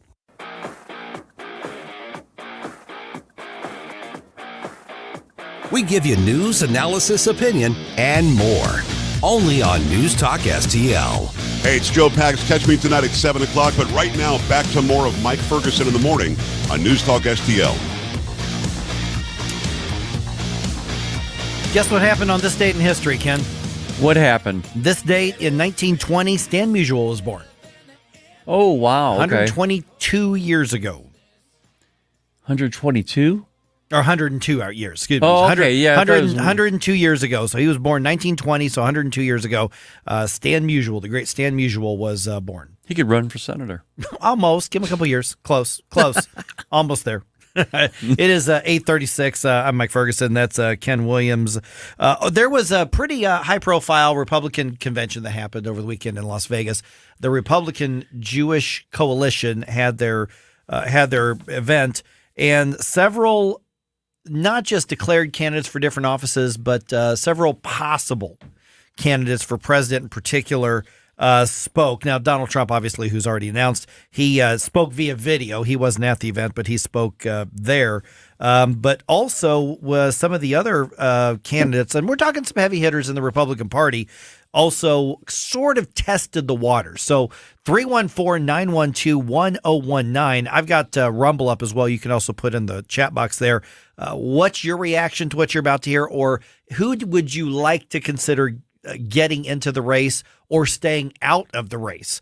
We could talk about that. Mike Pence spoke there as well, but he was also on with Chuck Todd and Meet the Press. He had an interesting perspective weighing in on where Republicans should go from here. A win is a win. I'm glad to see Kevin McCarthy will accept the gavel to be the next Speaker of the House, but I'd like to see more Republicans elected, and I'd like to see Republicans win the Senate and more governorships around the country. But for me, the common denominator had to do with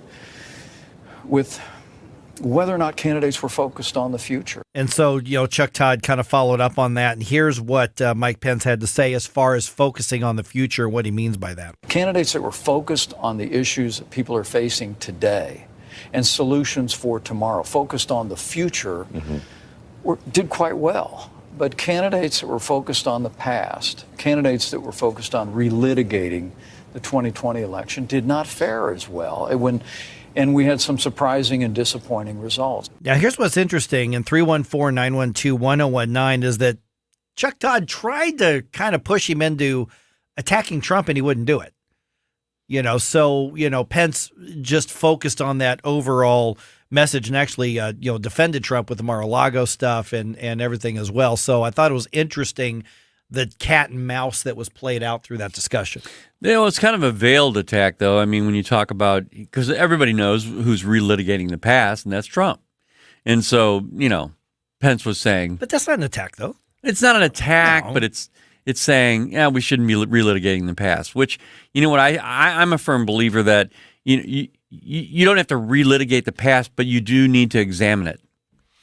Yeah, but what I'm hearing Mike Pence saying is that elections are about the now and the future. And he was talking about the candidates who did the best were the ones that focused on that, and the ones who looked backwards, whether it's revisiting the past or whatever you want to call it, they just didn't resonate with voters as well. And so if you want to win offices so that you can put in a conservative movement and get it back up and running again, that's what you got to do. I mean, that's, of course, no, I agree with that. I do agree with that. Like I said, I've been arguing that for a long time, is that what you do is you do what Missouri did, the legislature, and you respond by tightening down your election integrity laws. But the more that you want to look back at that, I think Mike Pence on this particular case is absolutely right. You're just shooting yourself in the foot for electoral success. Yeah, I think that, Trump does need to look forward. And if he sticks to what he said in his acceptance speech, or his declaration of he's running in 2024. His announcement, yeah. If he speaks to that way, then I think he's going to be fine. Nikki Haley was also there. That's a name that's been rumored for a while, and she was pretty open about that she's at least looking at the race. After the midterms, I'm more determined than ever to fight with everything I've got to bring strength back to our country. Now, not everybody speaking at this event were potential candidates in 2024, but in 2028, 2032, who knows? Senator Tim Scott was speaking there from South Carolina, Senator Rick Scott from Florida, no relation to Tim Scott, former Secretary of State Mike Pompeo, former congressman as well. He is openly talking about looking at the race. Ron DeSantis spoke at that. Ron DeSantis, obviously the one everybody's really looking at, but he's the one who hasn't said anything about 2024. Senator Ted Cruz was there. Obviously, Donald Trump spoke there as well. So, I mean, there are people that I think are very serious people, but I don't see them as being, immediate top-tier contenders. I mean, I think Nikki Haley is a very serious person. I just don't see her as being somebody who would be, a top one or two likely finisher for the nomination, although we've got a long time before we get to that nomination. I think Mike Pence is in that same situation where he's a very serious person. I'm probably, once my eyes are working properly again, I'll go get his book because I'll be curious as to what it says. But if you had to say, okay, who are the people most likely to win the nomination, I wouldn't put him in the top 3, 4, or 5 at this point. I find it interesting because, Nikki Haley was such a pit bull at the UN. Yep. I loved her for that. And she was, very forceful. What happened between that and now? There was something in between where somebody put into question something about her. I don't know what it was, but she just kind of fell off the radar screen for a while. Yeah, and I know that there was something, and I don't remember what it was, and I need to look up. She disagreed with Donald Trump on something, and I don't remember what it was. And then he created a bunch of, he kind of threw her under the bus, after that. And then it looks like they kind of patched things up a little bit, but I don't think that she would be somebody he would consider for VP or anything like that. You don't think so? I think once you cross him on anything, I think that he's done with you. I mean, I think because one of Donald Trump's litmus tests is loyalty to him personally, and that's what we've seen in a lot of different cases. So I don't think so. I don't know whether she's going to get in the race or not. I mean, I just don't have no idea. Yeah, he is definitely big on loyalty. And, it seems to me, though, every president has been big on loyalty. If you weren't loyal to that particular president in office, then they found a way. You look at Clinton's, look at Obama, look at even Biden.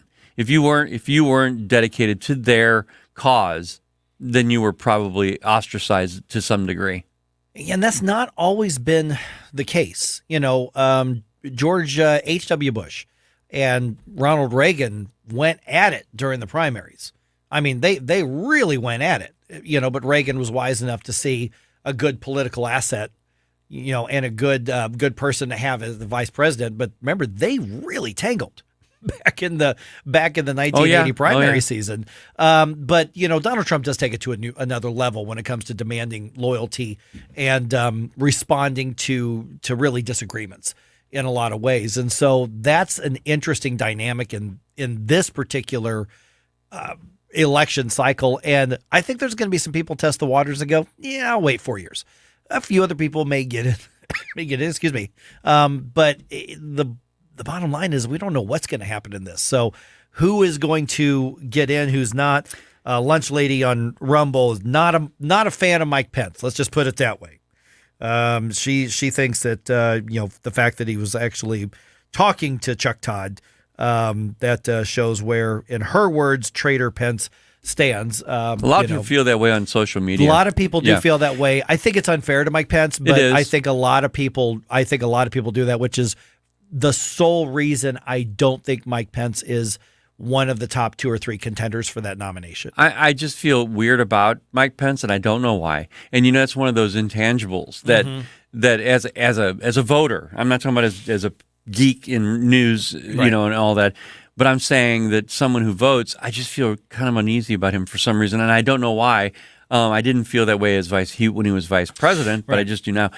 Trump, I think it's going to be interesting to see the people, even the ones who do say that they are running for president, how they're going to be reacting toward Trump, toward DeSantis, and to see, are they going to attack dogs, or are they just going to lay back and let things happen? Because these presidential campaigns, they're not just for running for president. Right. They're for cabinet positions. Therefore, Well, and they're not just for president this time around. Right. I mean, when Cory Booker it could be later, when Cory Booker ran for the Democratic nomination in 2020, he knew he wasn't going to win that, but he raised his national profile, and I think he squandered it since then. Yeah. Pete Buttigieg knew he was not going to look be at Beto. the nominee. Yeah, well, Beto's he's destroyed now. He's an idiot. But Pete Buttigieg, I mean, he got a cabinet position. Yes, he did. He knew he wasn't going to win that race in 2020, but he's one of them that the Democrats are talking about in 2024 or 2028. Oh, I hope. Pete Buttigieg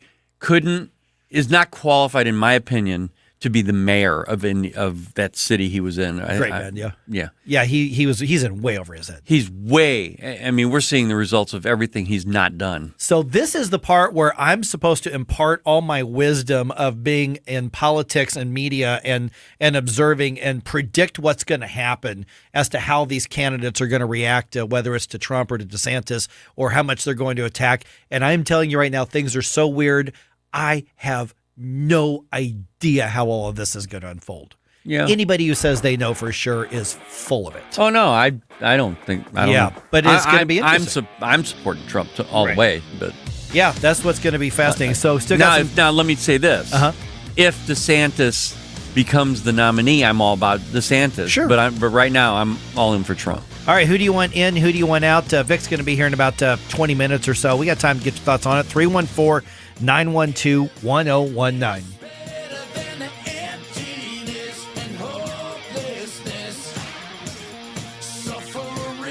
For podcast articles and more, find us on NewstalkSTL.com. Get up.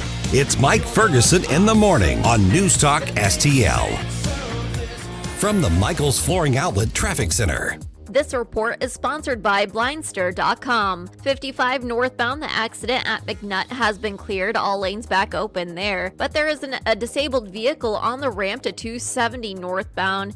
Traffic is stop and go as you approach Butler Hill Road. 270 northbound, slow from Big Bend to Manchester. Eastbound 270 at New Florissant, the left lane is closed until 2 p.m. this afternoon for construction work. And 61 southbound, tapping the brakes between Pittman Avenue and 70 from an earlier crash on 70. Do you need new blinds or shades? Blindster offers custom-made blinds, shades, and shutters shipped directly to you at prices less than big box retailers. And right now, save 45% off any order during Blindster's Black Friday sale. Hurry, sale ends November 27th. Blindster.com. I'm Kat from the News Talk STL Traffic Center. Columbo and Katie. It's the week of Thanksgiving, if you can believe it, and we'll get you caught up on all the important news after the weekend on Monday, when Missouri State Rep and Senator-elect Nick Schroer joins me starting at 2 p.m. Weekdays at 2 on Newstalk STL. Do you live in St. Charles County? Then you can get Mid-Rivers News Magazine delivered free to your home just by asking for it. Mid-Rivers News Magazine is the only print source for the political, school, business, and sports news happening in your hometown. Simply visit midriversnewsmagazine.com/subscribe to get a copy delivered to your mailbox. Or pick up a free copy at all area Deerbergs and Schnuck stores. Mid-Rivers News Magazine. Anybody who wants it, gets it. Anybody who gets it, wants it. Subscribe for free today. In times of economic uncertainty and chaos, your money means nothing. You may not even be able to get it from your bank or ATM. And the money you do have in the stock market will go down and down. What you can bank on is gold and silver. Gold and silver have been a reliable and trusted form of currency for thousands of years. Gold and silver have never been worth zero, and typically gold holds its value during economic turmoil. Call the Gold Hotline now and learn how to protect your money and your assets with gold and silver. And learn how to set up a new IRA or roll over your current one into a gold-backed IRA.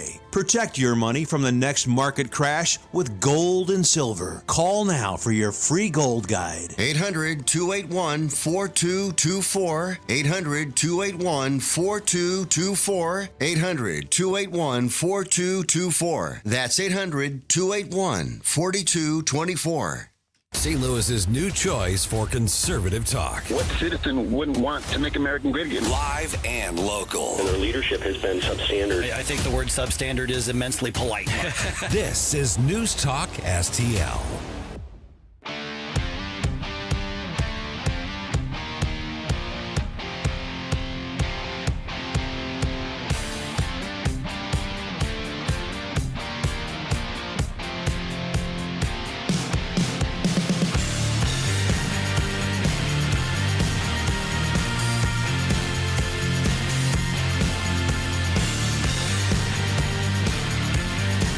Talk lines are open now at 314-912-1019. Mike Ferguson in the morning. Made in St. Louis for St. Louis. It's News Talk STL. You know, one of the things as we go into the holiday week is there's so much that's crucial happening in Washington, D.C. Obviously, we have the presidential race shaping up, frankly, earlier than I think it should, but it is what it is. But we got to remember, holiday, Thanksgiving, there are things more important than politics. Oh, yeah. And we're going to cover a lot of that. Like later on this week, I found an article at Discourse Magazine, which is mostly online, but it was a conservative, I would say a libertarian professor and writer who basically wrote an article on how to have a Thanksgiving or holiday meal with your family who disagrees with you and not kill each other. Well, you know, with my family, it's really odd because half my family are on the left, on my immediate family, and they won't talk to me. They will not. They've disowned me.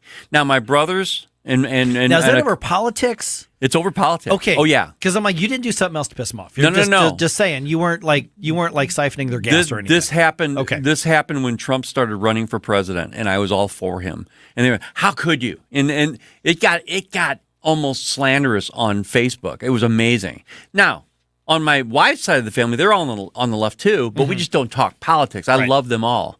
And so that's my suggestion to anyone is to just don't talk about politics over Thanksgiving and Christmas. Just don't. Or feel free to check out at some point.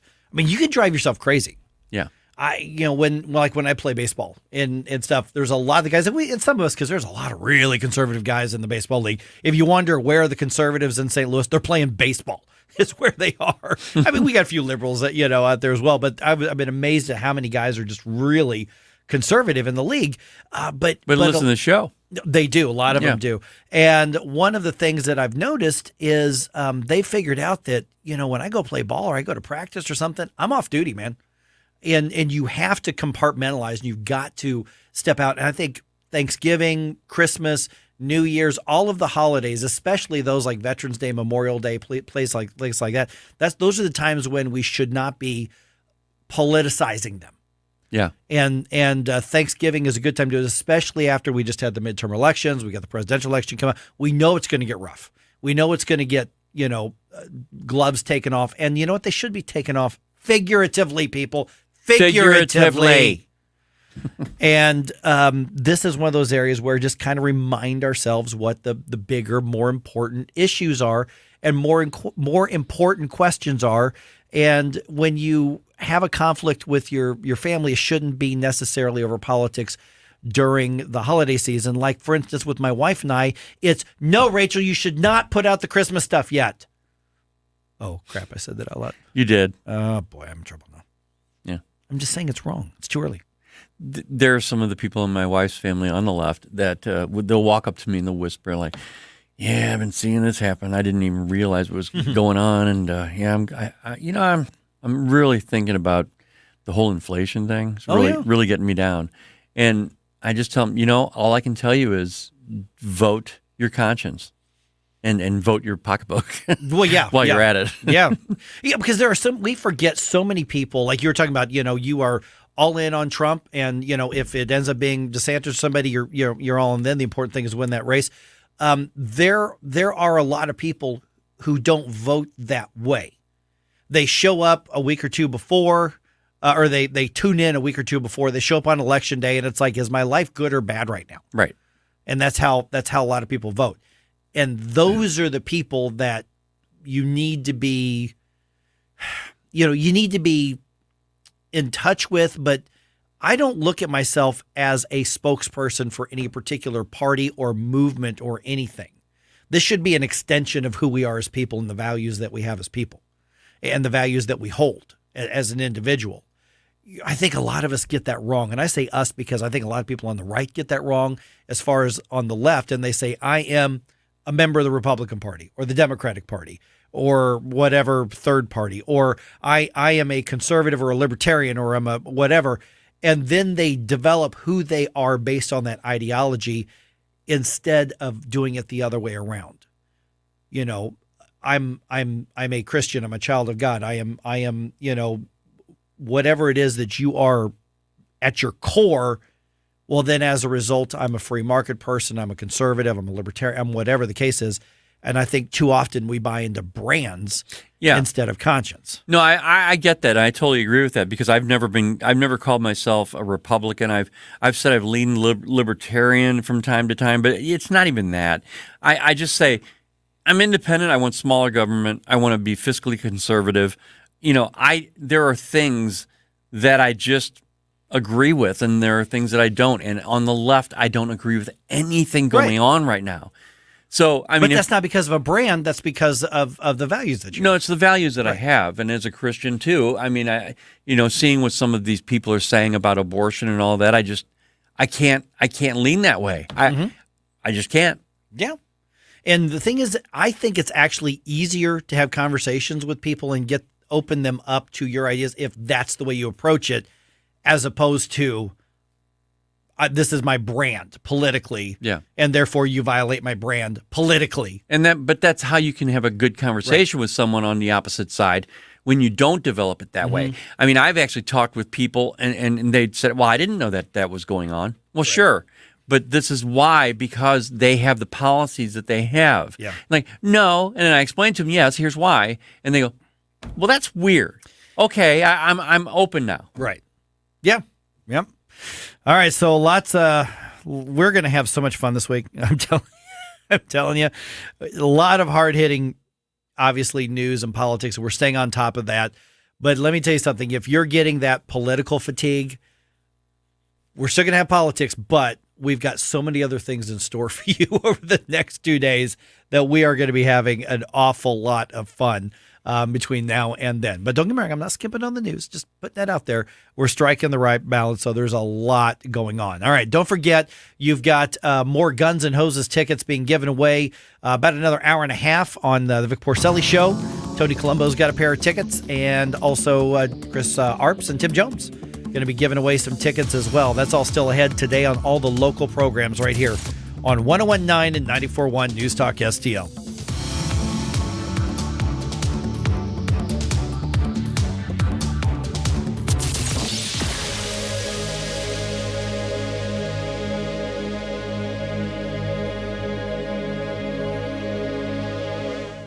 Speaker Tim Jones here. Have you heard about the brand new best St. Louis sports bar and grill experience in the region? Johnny's Hideout in High Ridge, Missouri. 10 minutes from 270 and Gravois. 30 TVs, a huge game room, a great outdoor patio, the Sunset Patio, complete with the Sunset Stage and the train station bar. Open 6 days a week, serving lunch and dinner, featuring famous Johnny Dow's chicken wings and the best barbecue in town. When you're there, check out the VIP Speaker of the House table on your next visit. On the web, jhideout.com. That's Johnny's Hideout in High Ridge.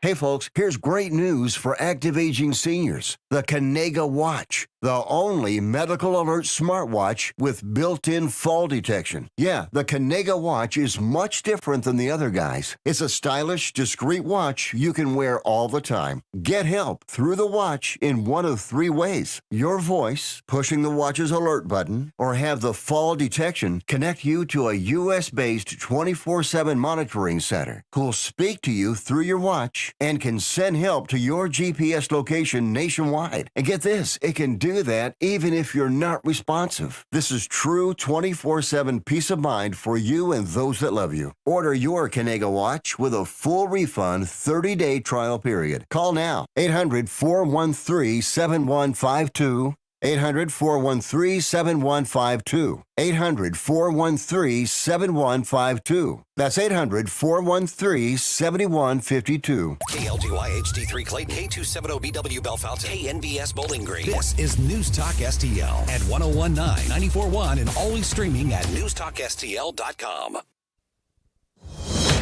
News this hour from townhall.com. I'm Greg Clugston in Washington. Several days after launching from the Kennedy Space Center, NASA's Orion spacecraft has arrived at the moon. NASA's spacecraft is making its closest approach to the moon, sweeping just 130 kilometers above the lunar surface. It's flying above the landing sites of Apollo 11, 12 and 14 before a burn of its engines sets it on a much larger orbit. The capsule is out of contact with mission control during this manoeuvre because it's taking place around the far side of the moon. NASA will be waiting for data and images to be beamed back once a signal returns again. No astronauts are inside the spacecraft this time. Instead, mannequins covered in sensors will reveal what the experience is like. The next step is to get people on board. The BBC's Rebecca Morrell reporting. Investigators in Colorado Springs are still trying to determine a motive in the weekend mass shooting at a nightclub that left 5 people dead and many wounded. Sabrina Aston's 28-year-old son, Daniel, was among those killed. It's just a nightmare that you can't wake up from. And I keep thinking it's a mistake. They've made a mistake. And that he's really alive. The alleged shooter, a 22-year-old man, was taken into custody. At least 56 people are dead after an earthquake hit